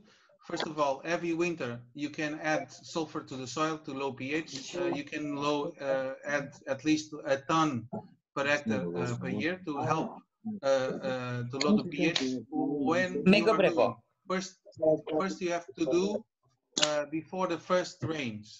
So if you already have a forecast of rain, you divide 1 ton per number of plants you have. You put a little sulfur around your plant, and then you wait the rain to incorporate the sulfur in a soil. That's one thing. That's the easiest thing to do. Okay, at the moment. Right. მეგობრებო, მიკროფონი აქვს ვიღაცა ჩართული. არსებულ სიტუაციაში, როდესაც უკვე განაახალ ტერიტორიებზე, განაახალ მაყვლის ბუჩქების გაშენებაზე საუბარი არამედ არსებულ პლანტაციებში, რამდენიმე ვარიანტი შემოგთავაზოთ. პირველი არის ყოველ ზამთარს გოგირდის გამოყენება ნიადაგში pH-ის დონის შესამცირებლად. ამისათვის გირჩევთ, რომ 1 ტონა მაინც ყოველ ზამთარს შეიტანოთ. ეს 1 ტონა თუ ჩახედავთ ამინდის პროგნოზს, დაამკვეთ წვიმის წინა პერიოდს. გაანაწილეთ ეს 1 ტონა იმ პლანტაციის ზომაზე, ბუჩქების 1 ტონა რა, ვერ გავიგე. გოგირდი. აჰა, გასაგებია. გაანაწილეთ ეს თქვენს პლანტაციის ზომაზე და წვიმის წინ შეიტანეთ ამ პლანტაციაში. ეს იმიტომ კეთდება, რომ წვიმამ ეს კარგად გააჯეროს ნიადაგი ამ გოგირდით. ეს ერთი ვარიანტი. George? Yes, so the second thing you have to do is to have a water analysis to see the bicarbonate level. I don't know if the water is coming from a borehole. If it's coming from a borehole, not only the soil have high pH, but perhaps the water I have. Normally, when you have 8.5 pH on your soil, your water can be also with high pH. So you have to look to that. Then you have to create a fertigation system that you have acid injection to acidify your water. And when the water reaches your plant, it's already with a lower pH. So the idea with the sulfur first on the winter time, with the first rain to incorporate, and the fertigation at the same time, when you start to fertigate, is to create a more low pH on a root area, that your roots can grow a bit better than now they are growing. That's the only things at the moment that you can do. Okay? მეორე რაც შეიძლება გააკეთოთ, მეგობრებო, არის ბიკარბონატების ანალიზის ჩატარება წყალზე. გააჩნია თქვენს მეურნეობაში გამოყენებული წყალი საიდან მოდის, თუ არის მაგალითად ჭაბურღილით ამოღებული წყალი, იმას თავისი pH-ის დონე შეიძლება ჰქონდეს მაღალი. ამიტომ წყლის ანალიზს როდესაც ჩაატარებთ ლაბორატორიულად, გეცოდინება თქვათ რამხელა წყლის pH-ი. ესე იგი, იმის გარდა რომ ყოველ ზამთარს ნიადაგში შეიტანთ ამინდის პროგნოზის მიხედვით წვიმამდე 1 ტონა გოგირდს, ამის გარდა შეგიძლიათ წყალი გააჯეროთ, აი თუ გახსოვთ ის სლაიდები, სადაც საუბარი იყო სასუქზე.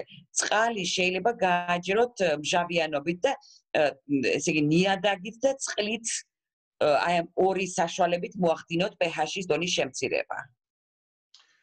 The other situation that you can also do is not only the acid on a fertigation, but also the selection of fertilizers. We should select the fertilizer that can create more acidic reaction on the soil. So we have to right. go... Amis garda თქვენ სასუქებში შეგიძლიათ იმ ტიპოლოგიით შეარჩიოთ სასუქი, რომელშიც მჟავიანობა მეტი იქნება. ესე იგი, ნიადაგში გოგირდის წყალში მჟავიანობის გარდა შეგიძლიათ სასუქით გააჯეროთ მცენარე, რომელშიც მეტი მჟავიანობის საშუალება იქნება. So normally we should focus on the ammonium sulfate. Ammoniumის სულფიდზე გააკეთეთ აქცენტი. The ammonium monophosphate, because Ammoniumის მონოფოსფატზე. Because ammonia can lower naturally the pH of your fertigation solution. So when you start dripping water, your pH is already can go quicker down if you have the element of ammonia inside. Ემიტომ ამონიუმი თუ არის შემთხვევით ბუნებრივად ამცირებს pH-ის დონეს და მორწლისას შეგიძლიათ აი ეს კომბინაცია გამოიყენოთ ნიადაგში გოგირდი წყალში. So beside of that, the sample of soil, you have to ask the analysis for active calcarium, because the active calcarium, if you have more than 3%, the plants will have a lot of problems to absorb a lot of nutrients. When you have 8.3, perhaps you already have a active calcarium on the soil, and that situation prevents your roots take the main elements. So the best pH range, it's always between 6.5 and 7.5 for all crops, not only blackberries. So when you go up to 8, 8.5, you're going to have more problems of having a healthy plant, because you cannot absorb all the elements. მეგობრებო, ამ ყველაფრის გარდა თქვენ დაგჭირდებათ ასევე ნიადაგის ლაბორატორიული ანალიზის ჩატარება, იმიტომ რომ იქ pH-ის დონე, რომელიც თქვენ შემთხვევაში 8-20-ს სცილდება, იმაზე მეტყველებს, რომ სხვა პრობლემები შეიძლება ჰქონდეს ნიადაგს და დაცლილი იყოს იმ ელემენტებისგან, რომელიც საჭიროა მაყვლის განვითარებისთვის. მაგრამ ზოგადად მაყვალსაც რო თავი დავანებოთ, ნებისმიერი მცენარის სწორი და ჯანსაღი განვითარებისთვის pH-ის დიაპაზონი არის 6.5-დან 7.5-მდე. ეს არა მარტო მაყვალს ეხება, ნებისმიერი მცენარისთვის საჭირო pH-ის დონე არის 6.5-დან 7.5-მდე. და თან ამ ნიადაგის ლაბორატორიულ ანალიზს ჩაატარებთ, შეიძლება კავკარიის ნივთიერება შეიძლება ნიადაგში ამოვიდეს. ეს იმაზე მეტყველებს, რომ ძალიან მდორე ხარისხის ან გაღარიბებული ელემენტებისგან დაცლილი და გაღარიბებულია ნიადაგი. ეს ნაწილი ვერ გავიგე, რა ნივთიერებაზეა უკაცრავად საუბარი calcarium? Can you elaborate on that? Well, the calcarium, active calcarium, it's a layer of white. It's actually because of the mother rock that creates the soil. If you have it's a lime-based soil.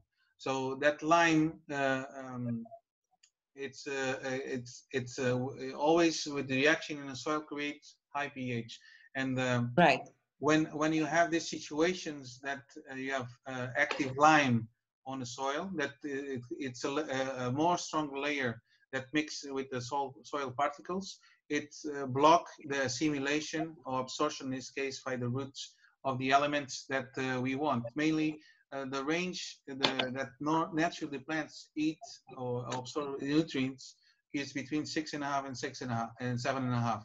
If you have 7.5 or 7 for your blackberry, it's okay. If you can blow a point on pH to come in a way that in a section of pH that you can work and the plants can grow, you can work easily in 7.5. The situation is before any plantation, please in the future never take decisions before you analyze your water and your soil. This is the basic steps. Okay, this is very important. The საუბარი მქონდა იმ ქვედა ფენაზე, რომელიც წარმოიქმნება კირისგან. კირი თავის თქვა ყვალსტოებს ნიადაგში ზედაფენაშიც ტოვებს თავის გავლენას და ყვალს. აქედან გამომდინარე ნიადაგის ანალიზი თქვენ ბევრ ძვირფას ინფორმაციას მოგცემთ, მაგრამ ზოგადად 6.5-დან 7.5-მდე გითხარით, რომ არის ის დიაპაზონი, რომელიც ნებისმიერი მცენარის, მათ შორის მაყვლის გასახარებლად არის საჭირო. 7 არის ის კონდიცია, რომელიც გჭირდება 6.5-დან 7.5-მდე, მაგრამ მომავალში უმორჩილესად გთხოვდით, რომ ნებისმიერი კულტურის გახარებისას, ნებისმიერი გადაწყვეტილების მიღებამდე, როდესაც აგრარულ კულტურების გახარებაზე საუბარი, სანამ გადაწყვეტილებას მიიღებთ, მანამდე ჩაუტარეთ ცდები და ანალიზები ნიადაგს და წყალს. აი ამ აუცილებელი ინფორმაციის და მონაცემების საფუძველზე მიიღეთ გადაწყვეტილება მეგობრებო მომავალში. საქმე იმაშია, რომ ეს ყველაფერი გავაკეთეთ და არც ერთი პროგრამა არ დაფინანსებულა ამ ანალიზების გარეშე და სწორედ ამ ανალიზების პასუხით მოგცეს და დაგხვდეს ნება რომ გაგვეშენებია. ტრაგედიაც ამაშია. რომ ეს ყველაფერი გავაკეთეთ და პროფესიონალებმა გვითხრეს რომ ამ პეაშის პირობებში შესაძლებელია გაშენდეს მაყვალი. თუ შეიძლება კიდევ ერთი კითხვა ამასთანვე დაკავშირებით. ჩვენ მაგალითად ამ პირობებში, როცა პეაში გვაქვს დაახლოებით 8 და 4, შარშან პირველ წელს 6 ჰექტარზე მივიღეთ დაახლოებით 15 ტონა მოსავალი. ნიშნავს თუ არა ეს იმას, რომ შესაძლოა პეაშის, ანუ მიწის ანალიზი იყო შეცდომით გაკეთებული და როგორ იქცევა მცენარე ზოგადად აი ასეთი მაღალი პეაშის დროს, რა სიმპტომები შესაძლოა ქონდეს. ვერ ხდება ზრდა, ნაყოფი ზიანდება თუ უბრალოდ მოსავალი იქნება მცირე იმასთან შედარებით, რაც უნდა იყოს. მადლობა. გასაგებია. Well, the problem is, George, that it's not only public awareness of the farmers, but also of the decision makers who were implementing these programs in support of the agriculture, in support of different support initiatives. For instance, when we applied for support, we had soil and water tested, and these lab test results were submitted to get funding, to get support from the authorities.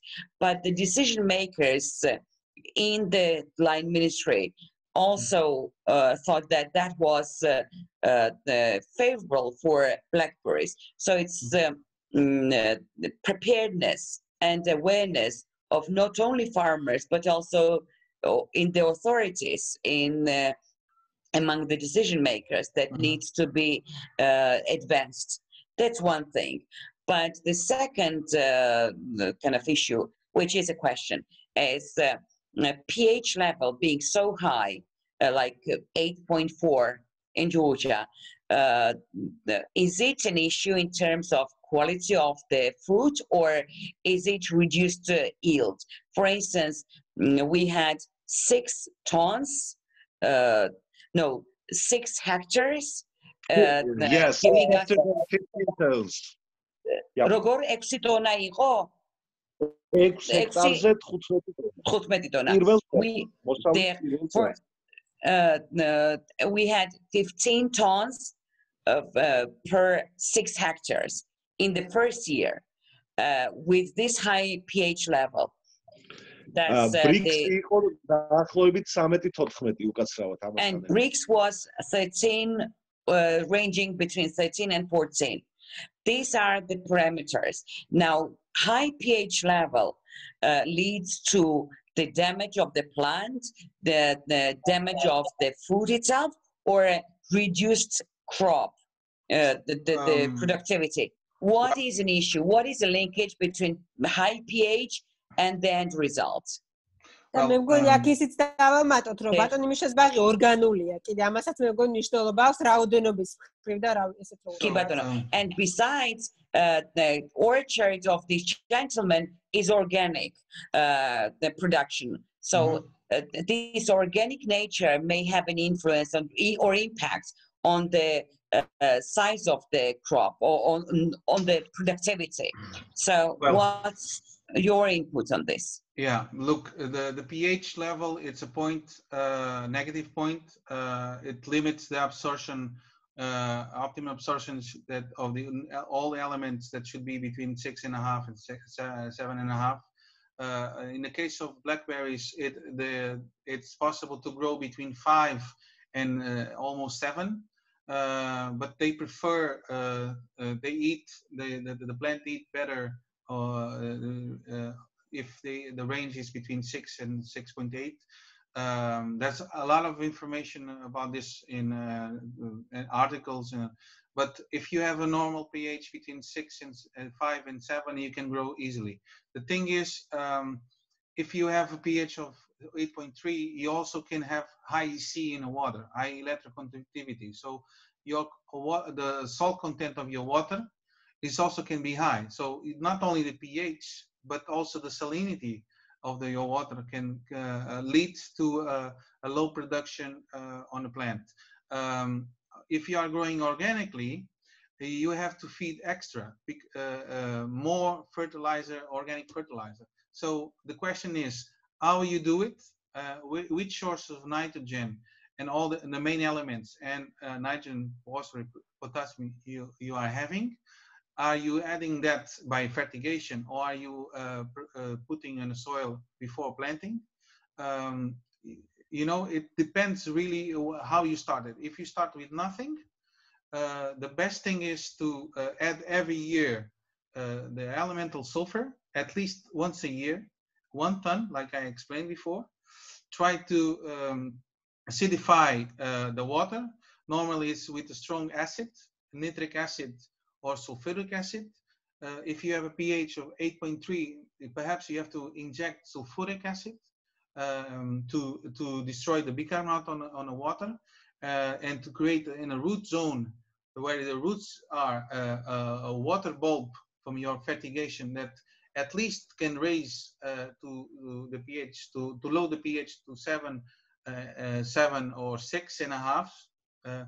So the more acidic fertilizer you use, the more you can help the feeding recipe to go down on the pH that you want.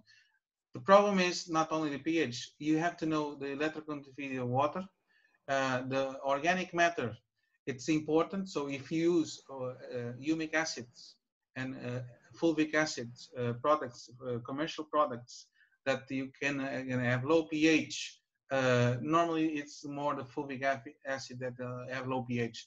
To add on a root to inject in your soil, it helps you to protect against the salinity, and also helps to to gather the elements that close to the roots that the root will eat easier. The more inputs you put to help acidify your water and your soil, the better response your crop going to have. But you have to have a very good fertigation system to make sure that you are putting and adding a lower pH to your root area. That's the most important thing if you have a crop right now. And that, I will finish now. Of course, all this together will affect your production. In the first year, you pick in 6 hectares, 15 tons, so it's around 2.5 tons more or less per hectare. It's not big, but big amount of fruit of tonnage. But how much plants per hectare you have? You have also to think about that. You have a plant per linear meter. Do you have 1.5 plant per linear meter? You need to know how much density you are working with. So the tonnage is not only blocked or lowered with the pH and water, but also the number of canes. So all that balance, it will help to increase your tonnage. So the basic stuff have to be the first step.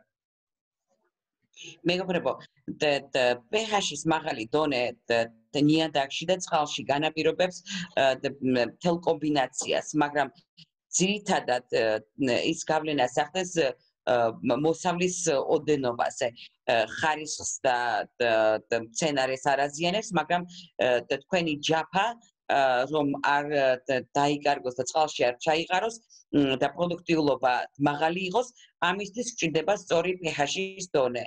pH-ის დონე არა მარტო ნიადაგში, რომელსაც გოგირდის შეტანით ვუწამლებთ, როგორც გირჩიეთ, ესე იგი ყოველ წელიწადს, ყოველ ზამთარს, წვიმის მოსვლამდე 1 ტონა შევიტანოთ აუცილებლად და ჩვენს მეურნეობაში და წყალს აუცილებლად ჩაუტაროთ, ცდები რომ ვიცოდეთ რამდენია მისი თქვათ pH-ის დონე, რომ იქაც მჟავიანობის მომატებით დავწიოთ pH-ის დონე, როგორც გითხარით, ესე იგი 6.5-დან 7.5-მდე არის ის დიაპაზონი, რომელიც გვჭირდება, მაგრამ ასეთი სისტემატიური მიდგომი და თანმიმდევრული თქვათ ძალისხმევით ყოველ ზამთარს არსებულ პლანტაციებში თუ შევიტანთ გოგირს და წყალსაც თუ შესაბამისად მოუმატებთ მჟავიანობას, ამით სასურველ მიზანს მივაღწევთ, გაგვეზრდება პროდუქტიულობა და თქვენ რაც ბრძანეთ, ეხლა 15 ტონა 6 ჰექტარზე გამოდის 2.5 თქვათ 2.5 იყო თითო თქვათ ჰექტარზე, მაგრამ აქ არა მარტო მეურნეობის პარამეტრებს და ზომას აქვს მნიშვნელობა, გააჩნია რამდენად ახლოს არის ნარგავები, რამდენად მეჩხერია, რამდენად დატვირთულია ეს მეურნეობა. ყოველ მეტრანახევარში გაქვს ბუჩქი თუ უფრო ახლოს თუ უფრო შორს. აქ დასათვლელია ხლორტების რაოდენობაც, იმიტომ რომ თვითონ პერიმეტრი, მიწის პერიმეტრი ჩვენ არ გვაძლევს სწორ ინფორმაციას, სრულ ინფორმაციას იმის დასადგენად, რამდენად მაღალი იყო, ვთქვათ, პროდუქტიულობა. თქვენ როდესაც ასეთ ზომებს განახორციელებთ, რაც მე გითხარით, თქო, თანმიმდევრული უნდა იყოს ძალისხმება, გოგირდის დახმარებით ნიადაგში და წყლის ანალიზის მიხედვით მჟავიანობის მომატება, წლიდან წლამდე თქვენ გაგეზრდებათ მოსავლიანობა და აი ამისთვის არის სწორედ pH-ის დონე, სწორი დონე დაუცილებელი. The other question was about the temperature, right? მეორე კითხვა, ქალბატონის კითხვა ეხებოდა ტემპერატურას, მაღალ ტემპერატურას. See, the selection of the site is very important. If you have a range of temperatures that you're gonna have in the summer, 45 degrees, I think you cannot grow anything. But the thing is, once you have the crop over there, the best is to create some shade. So you should have a shade net over it. I show you in the slide here. მეგობრებო, this type of shade net. So we can. რაც შეეხება, მე მინდა გითხრათ, რომ იმ ადგილას სადაც 40 the shade net, you can create a type of this shade net with some posts over the crop, and you can reduce the light levels, the strong light levels that you have in the spring and the summer coming directly to the plant. So you can help to protect the plant against high heat. That's one of the options. The second option is to create some mist, some sprinklers in between rows, just to create some humidity, to avoid the plant have the humidity go down too low or below 50%. When you have below 50%, the plant stops the plant stops growing. The leaves, the stomata in the leaves start to close to conserve waters, and the plant will grow the rest. And if you are fruiting, your fruit can be damaged with the sun scald. So all of this technical inputs that you can add can help to protect your crop against the high heat. მეგობრებო, ეხლა რაც შეეხება ტემპერატურას, მაღალ ტემპერატურას, ის ადგილები სწორად უნდა იქნეს შერჩეული, სადაც რაიმეს მოყვანას აპირებთ. თუ ამა თუ იმ ადგილას ზაფხულში 45 გრადუსს სცდება ტემპერატურა, ან 45 გრადუსზე დაახლოებით, იქ არაფრის გაშენებას აზრი არ აქვს, იმიტომ რომ ეს არ არის ის ჰაერის ტემპერატურა, რომელიც სცენარის განვითარებას რაიმენაირად აწევს საშუალებას. ამიტომ ადგილის შერჩევა არის ძალიან მნიშვნელოვანი, მაგრამ რახან ჩვენ უკვე გაშენებული გვაქვს ეს მაყვლის ბაღები, ამიტომ არსებულ სიტუაციაში შემიძლია მხოლოდ გირჩიოთ ის, რაც ამ პრეზენტაციაში იყო ერთ-ერთ სლაიდზე. ჩრდილის შემქმნელი გადაფარვა, ეს ცელოფნის გადახურები, რომელიც აძლევს საშუალებას მცენარეს, რომ ჩრდილში აღმოჩნდეს, არ დაიწვას, დიდი ძლიერი სხივების ქვეშ არ მოექცეს, მზის ძლიერი სხივების ქვეშ და ამით შეძლოს, ვთქვათ, ამ დიდი სიცხის ატანა. მეორე ვარიანტი არსებობს ასევე, თუმცა ამ სლაიდებზე არ მაქვს, არის სპრინკლერების მოწყობა, რომელიც ნისლის გამშვებია. სპეციალური სისტემა ვენახებში და ხეხილის ბაღებში, სადაც ნისლის გაფრქვევა ხდება ჰაერში, რომ ამ ნისლმა ტენიანობა მოუმატოს იმ ადგილს და არც ფოთლებმა არ მოიწყინოს, არ ჩამოხმეს და არ ჩამოყაროს ხვრები. ამიტომ ეს დაჩრდილვის მიზნით გადაფარვები და ეს ნისლის სისტემა, რომელიც შესაბამისად ძალიან დიდი ძალისხმევაა იმის ზემოთ, რასაც უკვე აკეთებთ თქვენს მეურნეობებში, ეს იქნებოდა არსებულ სიტუაციაში გამოსავალი. აქ თუ შეიძლება რომ დავამატებ ეს ნისლის სისტემა, რას თქვით, აი ყველას ნანახი გვაქვს კაფეებში რო არის, წყალი რო უშვებს, წყლის პატარა იმას თქვით. აი ზუსტად ამ ტიპის არის მინახავს და ამას აკეთებენ ბაღის თავზე და იქ ჩერდება რაღაც ეტაპზე და ანუ მზის სხივებს არ უშვებს ქვევით. უბრალოდ რო წარმოიდგინონ დიახ მონაწილეები. The lady group member is saying that I've seen that mist system sprinkler, but in urban cafes, when in hot weather, customers go to cafes and they get this kind of nice breeze from this that's mist. The idea. And if you have between rows a cover crop and you can use the water to water this cover crop, can be a clover to fix nitrogen. You can create between rows a covered crop with some mist, in this case sprinklers, that can help to raise the humidity when it's too dry, because if it's 46 degrees, should be a very low humidity place, arid place. And also the shade net would add an extra element to reduce light. The plant will be more comfortable.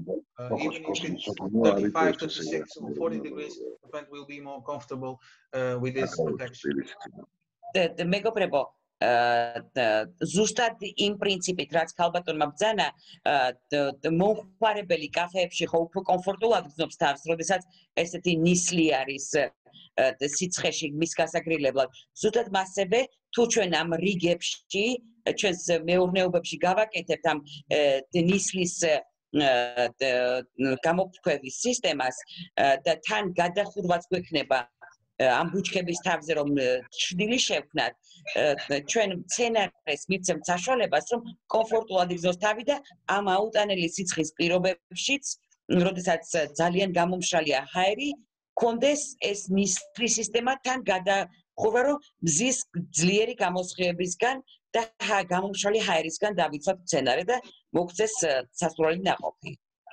ძალიან დიდი მადლობა ამ რჩევისთვის. უბრალოდ ეს როცა არა 1 და 2 ჰექტარზეა საუბარი, იმხელა ფინანსურ დანახარჯებთან არის დაკავშირებული ზემიდან იმაზე, რაც ჩვენ უკვე გაწეული გვაქვს და თვითღირებულებას ნაყოფისას ისე გაზრდის, მაშინ როდესაც ისე ძალიან რთულია და გაჭირდა, როგორც აღმოჩნდა, ესეც კი გვპირდებოდნენ, რომ ძალიან მარტივად იქნებოდა რეალიზაციის და კატანის საკითხი ქვეყნიდან, მაგრამ მაშინ როცა არანაირი ინფრასტრუქტურა არ არის და პრაქტიკულად ისინი, ვინც გაგვაშენებინა, აღარ ზრუნავენ არაფერზე სხვაზე და შეგვატოვეს ეს ამხელა მეურნეობები ხელში, სამწუხაროდ ეს ჩვენთვის ძალიან დიდი ფუფუნების საგანია უკვე, რომელიც ისე გაგვიზრდის თვითღირებულებას, რომ უბრალოდ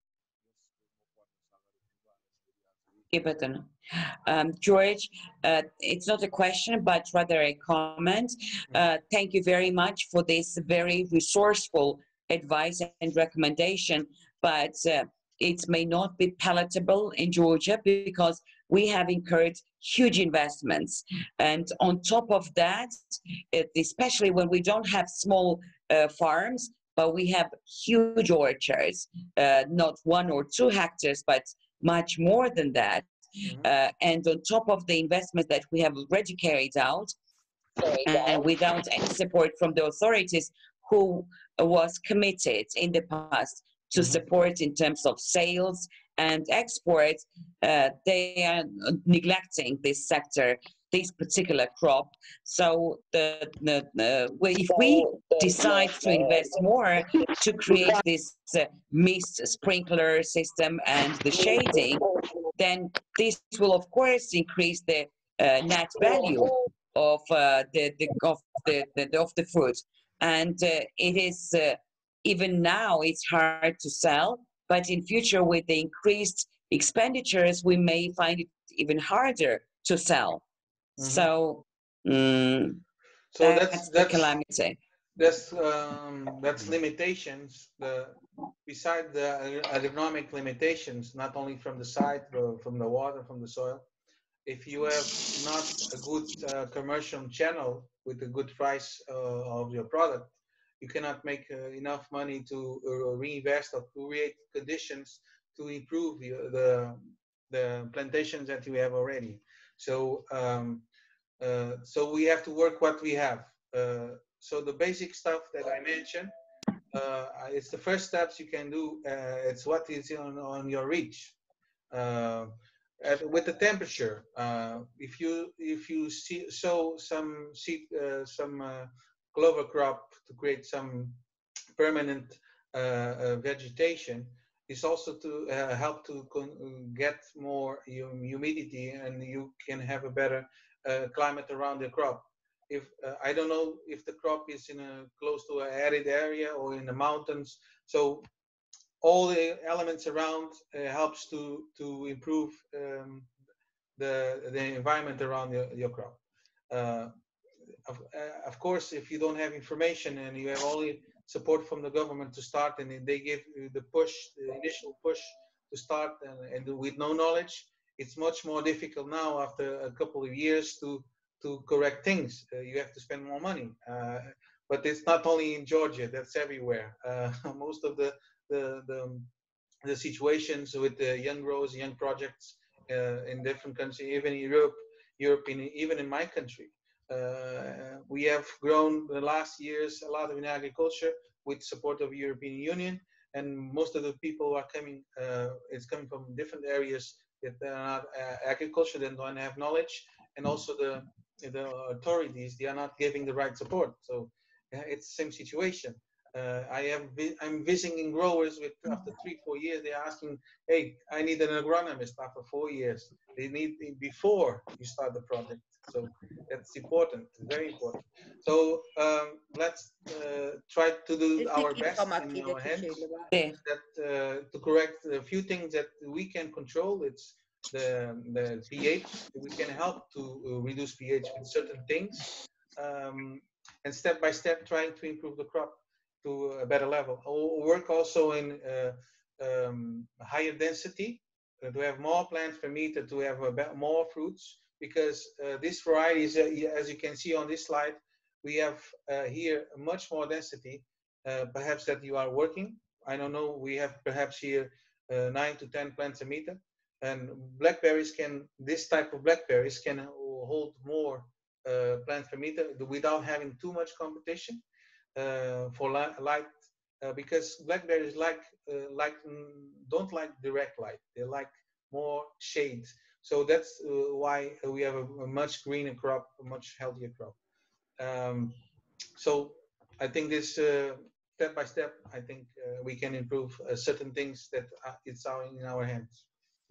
მეგობრებო, ძალიან მეცნობა ეს სიტუაცია და ნამდვილად შევდივარ თქვენს მდგომარეობაში იმდენად რამდენადაც ნიადაგის და წყლის pH-ის გარდა და მაღალი ტემპერატურის გარდა ჩვენ გვიძევს ეკონომიკურ შეზღუდვასთან თანაარსებობა, იმიტომ რომ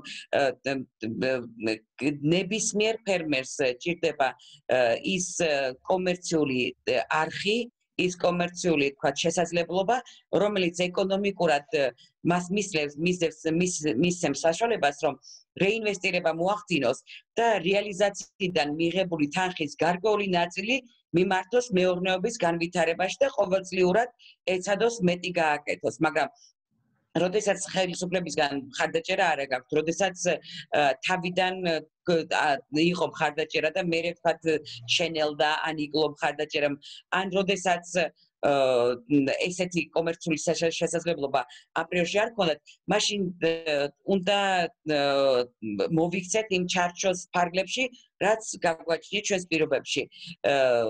მე ვიტყოდი, რომ დავიწყოთ ნიადაგის გოგირდით გაჯერებით, შემდეგ ვნახოთ ჩვენს მეურნეობებში რამდენად მეჩხერია ეს ბუჩქები, მაგალითად იმ გამოსახულებაზე, რომელიც მე გადაფარვის და დაჩრდილვის ქვეშ მქონდა მოყვანილი, იქ არის 9 თუ 10 ნერგი მეტრის, 1 მეტრის 1 კვადრატის ტერიტორიაზე. და ამასაც აქვს მნიშვნელობა, რომ პირდაპირ სხივები კი არა, გვერდითი სხივებიც კონდეს თქვათ მცენარეს. მაგრამ ამ ყოველივე ამას რომ თავი დავანებოთ, ეს გამოწვევები, ეს პრობლემები არ არის მხოლოდ საქართველოში აქტუალური, მთელს მსოფლიოში და ჩემთანაც ჩემს სამშობლოში პორტუგალიაში ბევრ რაღაცას მივახცეთ ევროკავშირის წევრობით. ევროკავშირიდან, ბრიუსელიდან იგეგმებოდა რაღაც ახალი ინიციატივა, იმ პროგრამას აცხადებდნენ, ერთვებოდნენ თქვათ ადამიანები, ზოგი ადამიანი აგრარული ცოდნის გარეშე ჩაერთო ამ სფეროში, სხვა პროფესიებიდან თქვათ გადმოინაცვლეს ამ სფეროში, დაიწყეს თქვათ მხარდაჭერის არსებობის პირობებში, თუმცა კონკრეტული ცოდნის გარეშე დაიწყეს გარკვეული მეურნეობების შექმნა და მერე აღმოჩნდნენ ამ დილემის წინაშე. და მქონია შემთხვევები, როდესაც 3-4 წლის თავზე, როცა მეურნეობა აქვს ადამიანს გაშინებული, 3-4 წლის თავზე ეძებს აგრონომს, რომ სწორად დაგეგმოს ან გარკვეულ პრობლემას უშველოს. და ესეთი თქვათ ახალგაზრდა ახალი პროგრამების, ახალგაზრდა ფერმერების, ახლად შემდგარი ფერმერების შემთხვევაში არ არის უცხო, მაგრამ იმათაც ვურჩევ ხოლმე, რომ არსებული შესაძლებლობებიდან გავაკეთოთ მაქსიმუმი. საქართველოს შემთხვევაში ესეთი არსებული შესაძლებლობების მაქსიმუმი იქნება გოგირდის შეტანა ნიადაგში ყოველ ზამთარს, იქნება წყლის ხარისხის კონტროლი ლაბორატორიული ცდების გამოყენებით და გამეჭხრა ამ ბუჩქების, იმიტომ რომ მეჩხერი რო იყოს, არ იყოს ჭიდრო დარგული ეს ბუჩქები, იმისათვის რომ ჰაერი და შუქი თანაბრად მიეწოდებოდეს და აერაცია მოხდეს სწორი, რომ ამ სიცხის მიუხედავად თუ მთაშია მით უმეტეს ესეთი თქვათ მაყვლის ბუჩქები, რომ ჰაერი თანაბრად მიეწოდებოდეს ყველატოც, რომ გამწვანებაც და მცენარის განვითარებაც იყოს არსებული პირობების შესაბამისად ჯეროვანი. წყლის დამჟავება კონკრეტულად რითი შეგვიძლია, ეს ძალიან მნიშვნელოვანია, რა შეგვიძლია ვიხმაროთ? Specific question on acidifying water. What specifically can be used to increase the acidity of water? So I was speaking about acids, so liquid acids. We have 3 main acids that we can use to acidify water. So it's nitric acid. ხივადი ნივთიერებებიდან მინდა გირჩიოთ 3 საშუალება, რომელიც მჟავიანობას მოუმატებს წყალს, ესენია. So we have sulfuric acid. გოგირდის მჟავა and phosphoric acid. This one, the last one, is weak. It's a weak acid. So it's not strong enough for the level of pH that you have. Normally, I would go for sulfuric acid. or nitric acid. მაგრამ ფოსფორის მჟავა არ არის ძლიერი და თქვენი მაღალი pH-ის პირობებში ჩემი რჩევა იქნებოდა რომ არჩევანი გააკეთოთ გოგირდ მჟავაზე. ან აზოტ მჟავა თქვა მე nitric acid ხო? George? Yes. Also, besides of using acid, you have to use ammonium-based fertilizers because ammonium can help to decrease the pH on your water. And I would go to ammonium sulfate or ammonium phosphate.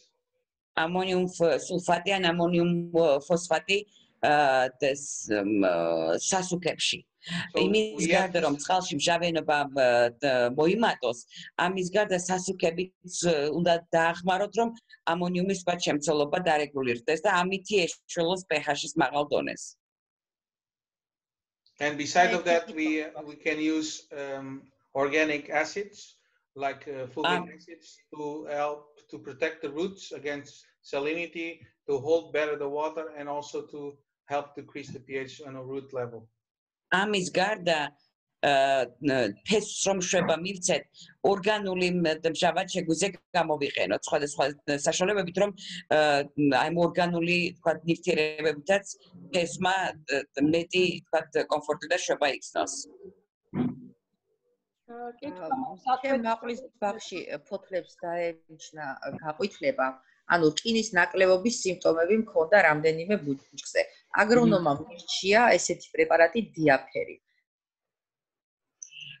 In my orchard, lady group member is saying, I spotted yellow kind of coloring on the leaves, and the agronomist advised me to use the deficiency of iron in the plant. That was the diagnosis. შევასხურე ფოთლიდან დიაფერი და რა მაინტერესებს? Right, the question is coming. And the advice of my agronomist was to sprinkle it with a solution.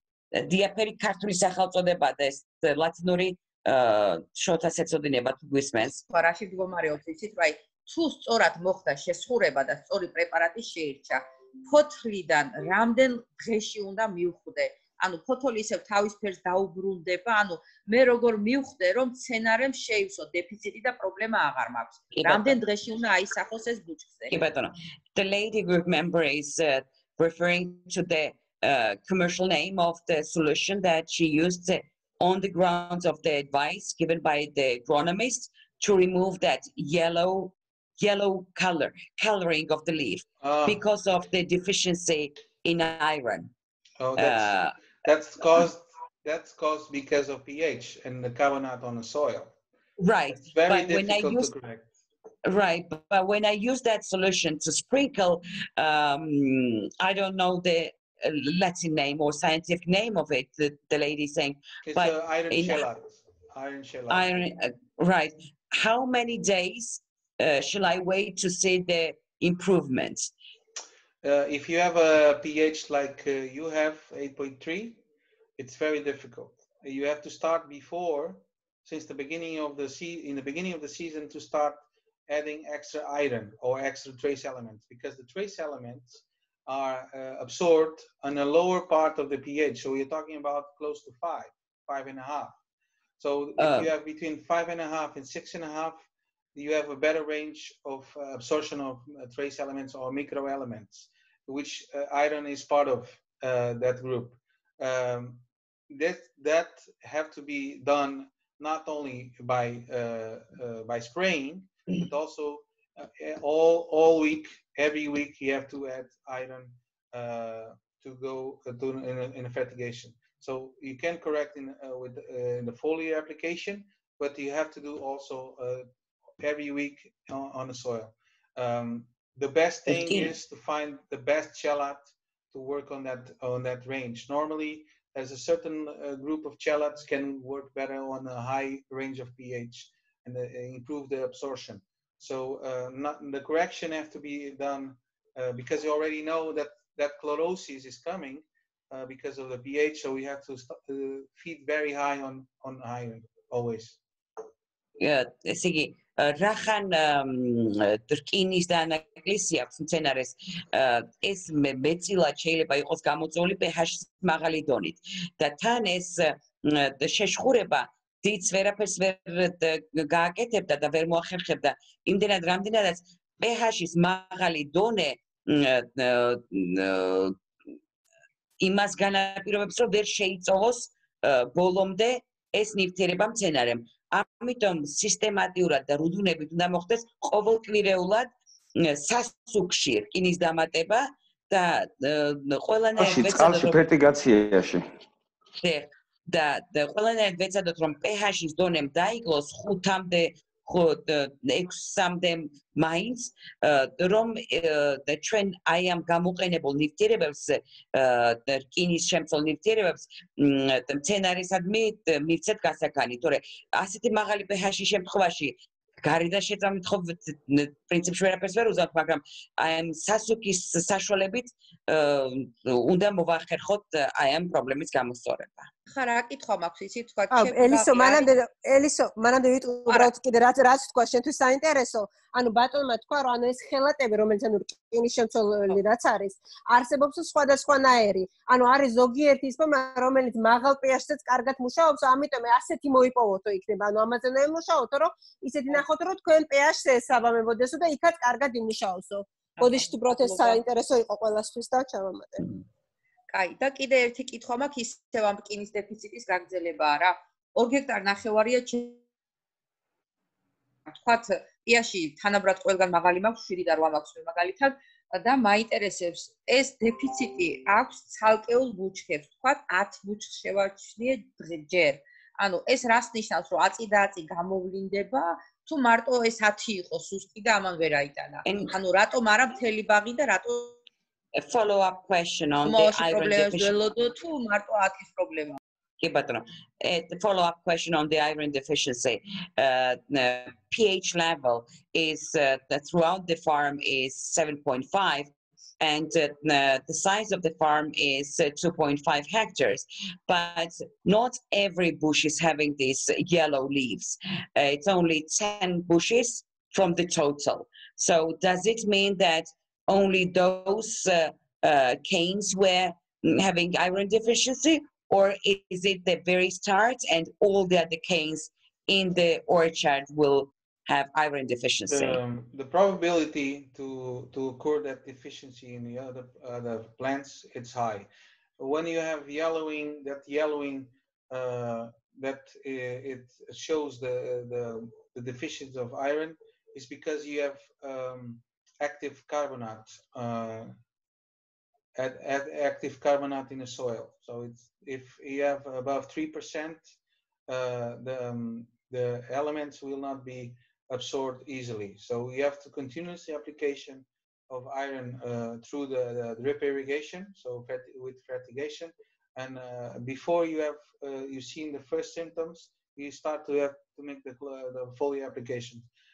Normally, if you do every 15 days a certain amount of iron or trace element mix to correct the trace elements, because the trace elements or micro elements, they cannot move through the plant easily. They have low movement inside of the plant. So they, from the root level to the tip of the plant or to the fruiting laterals, they cannot move. And if you have particularly this problem with the pH of 8.3, they don't move, they are immobile. So you have to continuously add a little on a drip irrigation through fertigation and also foliar. With the 7.5 pH, it's more easy to control the chlorosis.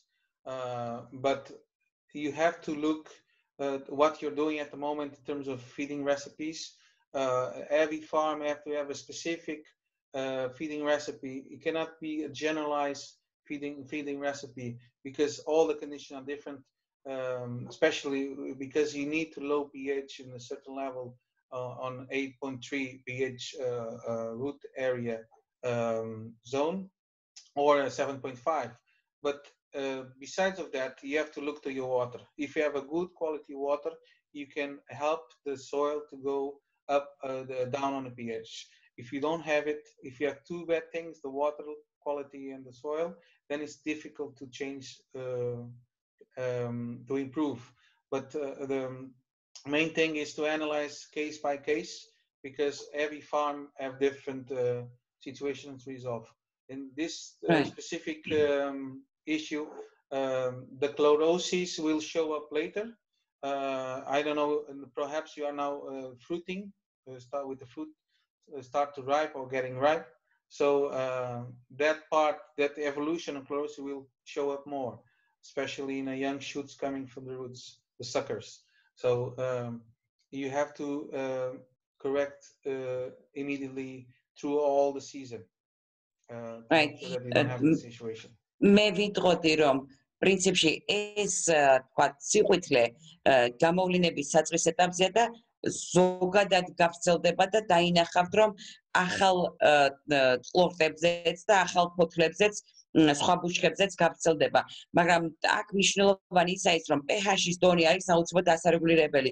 თქვენი არსებული თქვათ 7 და 5-ით უკეთესია და უფრო იოლია, მაგრამ მაინც ზოგადად შეიძლება ითქვას რომ თუ ნიადაგში მაღალია pH-ის დონე, წყლით რაღაცა შველა მაინც შეიძლება ვთქვათ მოვიპოვოთ, იმიტომ რომ თუ ორივე ნიადაგის და წყალიც მაღალი pH-ის შემცველობის არის, მაშინ მეტი ძალისხმევა გჭირდებათ, მაგრამ თუ წყალს დავარეგულირებთ ისე რომ წყალმა ნიადაგის ვთქვათ pH-ის დონე შეამციროს და უფრო მეტი და მიზანმიმართული მიკროელემენტები მიაწოდოს და მიკროელემენტების ათვისება ძალიან უჭირს მცენარეს, როდესაც მაღალია pH-ის დონე. თითქმის არ ინძრება მცენარეში. როდესაც pH-ის დონე ეკლებულობს, მაშინ ეს მიკროელემენტები და რკინაც მათ შორის იოლად გადაადგილდება მცენარის შიგნით წვერამდე და დაყოფამდე და ამიტომ არის მნიშვნელოვანი რომ წყლით მაინც ნიადაგში ხო ბუნებრივია გოგირდეთ, მაგრამ წყლით აუცილებლად თანმიმდევრულად აი რუდუნებით სისტემატიურად მოვახდინოთ ყველაფერი გავაკეთოთ იმისაც რომ აი ეს საშუალებები რომელიც რეცეპტებად მაქვს წარმოდგენილი პრეზენტაციაში სხვადასხვა ეტაპზე სხვადასხვა სასუქის შემადგენლობა რაც იყო აი იმას რომ მიხედოთ და ის რომ კონკრეტულად თქვენი ბაღისთვის იყოს გაწერილი და მორგებული, იმიტომ რომ განზოგადება და ზოგადად ძალიან დიდი მადლობა ამ ჩემი კითხვისთვის. აი ახლა მოწერილი აქვს კითხვა და სხვებიც რო არ დაიჩაგროთ, უბრალოდ მე წაგიკითხავთ. რამდენად რეკომენდირებულია ზღვის დონიდან 1050 მეტრზე გაშენებაო, ზამთარში ყინვა -20 გრადუსამდე აღწევსო. დაიხება ამ ბატონს გავცეთ პასუხი. კი ბატონო. Thank you for the answer, but one more question which is generic for the group is about the altitude. Would you recommend an orchard of blackberries to be created at an altitude of 1050 meters above the sea level? And it's kind of high cold temperature in winter, kind of freezing. Mm-hmm. Well, would you recommend? We have to see the hardening of the plants and the varieties. I can compare that high altitude with Trento in Italy, where I have some clients growing soft fruit, and they do blackberries. So right. Normally, სხვა ფაქტორებიც უნდა ინახოს, მაგრამ ზოგადად აი ერთი შეხედვით ეხლა შემიძლია თქვა რომ ეს ზღვის დონიდან ეს სიმაღლე არის ტრენტოს მსგავსი იტალიაში დასახლება და იქ მე მყავს კლიენტები რომლებსაც სხვადასხვა კულტურა აქვს გაშენებული, მათ შორის მაყვალიც. ამიტომ იქ თუ მოდის, ესე იგი მაგაც შეიძლება. ამ სიმაღლეზე ისიც. They grow in tunnels, huh? So the tunnel isn't required to grow in high altitude. You cannot tunnels. Yes, to grow with the plastic cover. Right. მაგრამ იქ ამ სიმაღლეზე იტალიაში დასახლება რომელიც ვახსნე, იქ გვირაბებში მოყავთ. გადაფარვა აქვს ცელოფნით, სათბურისებური ვთქვათ, აი ეს გვირაბებია გაკეთებული, სადაც თავისუფლად მოყავთ მაყვალი. The other thing is you need to know the climate. How is the climate and that altitude? It's a cooler climate during the spring and the summer. If you have that between maximum is 28, 30 degrees, and minimum is 16, 14, 12, it's perfect to grow blackberries if you have that. Თან ზღვის დონიდან სიმაღლის გარდა აუცილებელია ვიცოდეთ როგორი კლიმატია იმ ტერიტორიაზე. იმიტომ რომ თუ გაზაფხულზე და ზაფხულში 28-30 გრადუსამდე მატულობს ჰაერის ტემპერატურა და ზამთარში ვთქვათ გრილდება ვთქვათ შესაბამისად აი ეს დიაპაზონი თუ ვიცით, მაშინ იოლია ვთქვათ გარკვეული რჩევის მიცემა. მადლობა. მაქვს თუ შეიძლება. Thank you so much. Another question. კონკრეტულად ჩვენს ნაკვეთზე pH-ი არის მიწის ანალიზის მიხედვით 7 და 6, ფოსფორი არის ნორმაზე მაღალი, წყალს ხმარობს ჭაბურღილი, რომელსაც აქვს დაბალი pH-ი, ნიადაგში მეტრანახევრიდან უკვე იწყება წყალი, თუმცა დრენაჟი აქვს საუკეთესო და ტემპერატურა ზაფხულში 40-ის ზევით. რისი იმედი უნდა გქონდეს? საუკეთესოს თუ არა, კარგის იმედი თუ მაინც უნდა გქონდეს? Right. A very specific question about one particular research of the lady group member. pH level is 7.5. Well, is the source of the water, and the meter and the 1.5 meter. Როგორ? ფოსფორი არის ზომაზე მაღალი, ანუ ნორმაზე მაღალი ანალიზი. Phosphorus, according to the lab test, is above the threshold, and water drainage system is under 1.5 meters from the surface. Can we expect, if not ideal, then good harvest? Again, the question, sorry. Again, can you repeat the question? Right. pH level is 7.5. Phosphorus is above the threshold. Water is used from the well. 1.5 meters below the surface, we have the subsoil water, natural drainage. Can we expect, if not ideal, then good crop on harvest? So if you have the water well with water at 1.5 meter, it's not ideal to grow on that if you have water too close to the top layer of the soil. That's the main question. Metra ნახევარი თუ არის ზედაპირიდან წყალი მიწის ქვეშა ნიადაგქვეშა წყლები, ეს უკვე ჩემთვის არის გამოუსადეგარი მაყვლისთვის. და საკმაოდ კარგად გადაიტანა პირველი დარგვის წელი და წელსაც საკმაოდ კარგად ყვავის როგორც პირველი მოსავალი.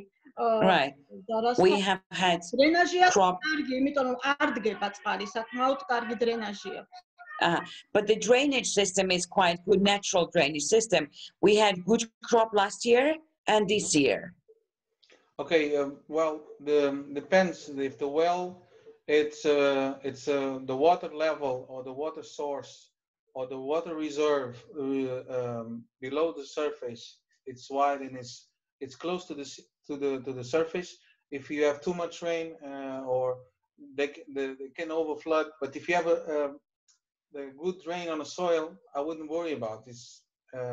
If you go to the Netherlands, they have water at 50 centimeters and they 60 centimeters and 1 meter down close to the canals, and they are growing apples, trees, everything. So the main important thing is that your surface, preparation of the soil, you create good drain for the rain and for any invasion of water that you have from any source. So it's important to create natural drain, good natural drain.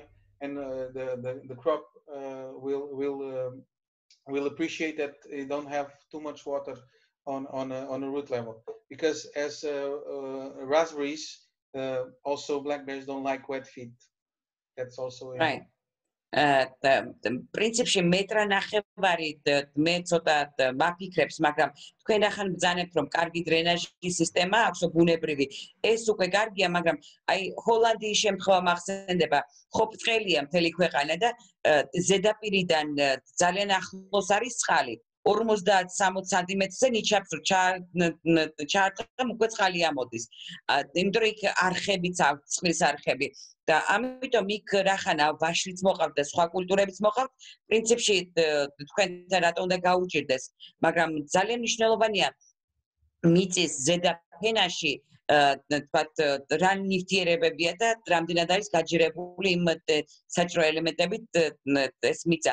მაგრამ ზოგადად მინდა გითხრათ რომ აი ეს თქვათ წყალი როგორც მალინის, როგორც ჯოლოს, ასევე მაყვლის შემთხვევაში აქტუალურია, იმიტომ რომ მე გუშინაც თქვი და დღესაც მინდა გავიმეორო, რომ აი ამ ორ კულტურას არ უყვარს ფეხის დასველება.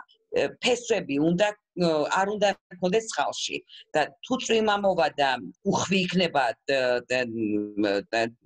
ნალექი და პლუს თუ მეტრანახევარზე წყალი გაქვს, შეიძლება ფეხი დაუსველდეს მაყვლის. Thank you so much. You're welcome. Any more questions? მეტი გვაქვს კითხვები მეგობრებო?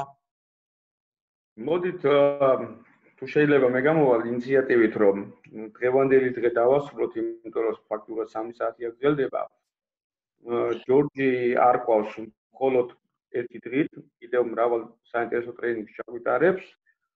ვიმეგობროთ ჩვენ სამსახურთან, ვიმეგობროთ აგერ ასოციაციასთან, გეკრონების რომ აუცილებლად ქონდეს ხოლმე ინფორმაცია შემდეგში დაგეგმილი ღონისძიებების შესახებ. ჯორჯი არა მხოლოდ Zoom-ის საშუალებით, როგორც კი მოგოცემა საშუალება და გზები გაიხსნება, წლის განმავლობაში დაგეგმილია რამოდენიმე ვიზიტი, შეძლებს და გვარად ვისთანაც მოვახერხებთ ინდივიდუალურად მივყავთ და ნახავთ ადგილზე ბაღებს და შესაძლებელი იქნება გადაუჭირთ კიდევაც პრობლემებს. It's not a question, George. It's rather a suggestion. Shota is saying, let's call it a day because we have been having this Zoom meeting for 3 hours almost. And let's consider that George is with us not only for a day or two, but we may get back to him as many times as we wish, not only virtually through Zoom, but also whenever the opportunity will allow, we will have a visit planned for George to Georgia, and we'll also organize individual site visits so that he comes and inspects the orchards at your particular premises. Let's keep in touch, meanwhile, with the agriculture program of USAID, and also with the Berry Association, Berry Growers Association, and we'll exchange information as time comes and goes. და ორგანიზებთ ჩაგვიტარებთ თან ძალიან მალე, ძალიან გაგვიხარდება. A request is coming from the group, the member, LAD member. Another presentation, but in this particular case on organic crops. It's being planned with Shota in a couple days to do something about blackberry growing in organic way and also raspberry. So Shota will inform all the growers are interested to have this meeting, and I think we can plan. I think Shota will know the dates better, and he will inform just after I finish. მეგობრებო, ეს თქვენი თხოვნა გათვალისწინებულია, შოთასთან ერთად ეს თემა გავლილია, ჩვენ უკვე ჩავინიშნეთ, რომ ჟოლოზეც და მაყვალზეც ორგანული თქვათ მეთოდებით მოყვანის შესახებ ჩაინიშნება ცალკე პრეზენტაციები, შოთა ყველას გვაცნობებს დროს და თარიღს და ამაზე უკვე მუშაობთ და გეგმავთ და უკვე პრეზენტაციაც იწერება.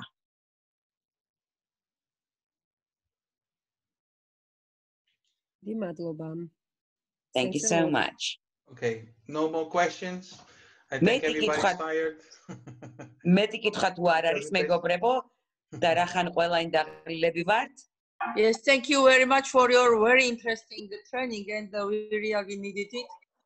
Okay, thank you to all to come and hopefully I think next week we're going to have something about organic production. So hopefully again მეგობრებო, ყველას ძალიან დიდი მადლობა.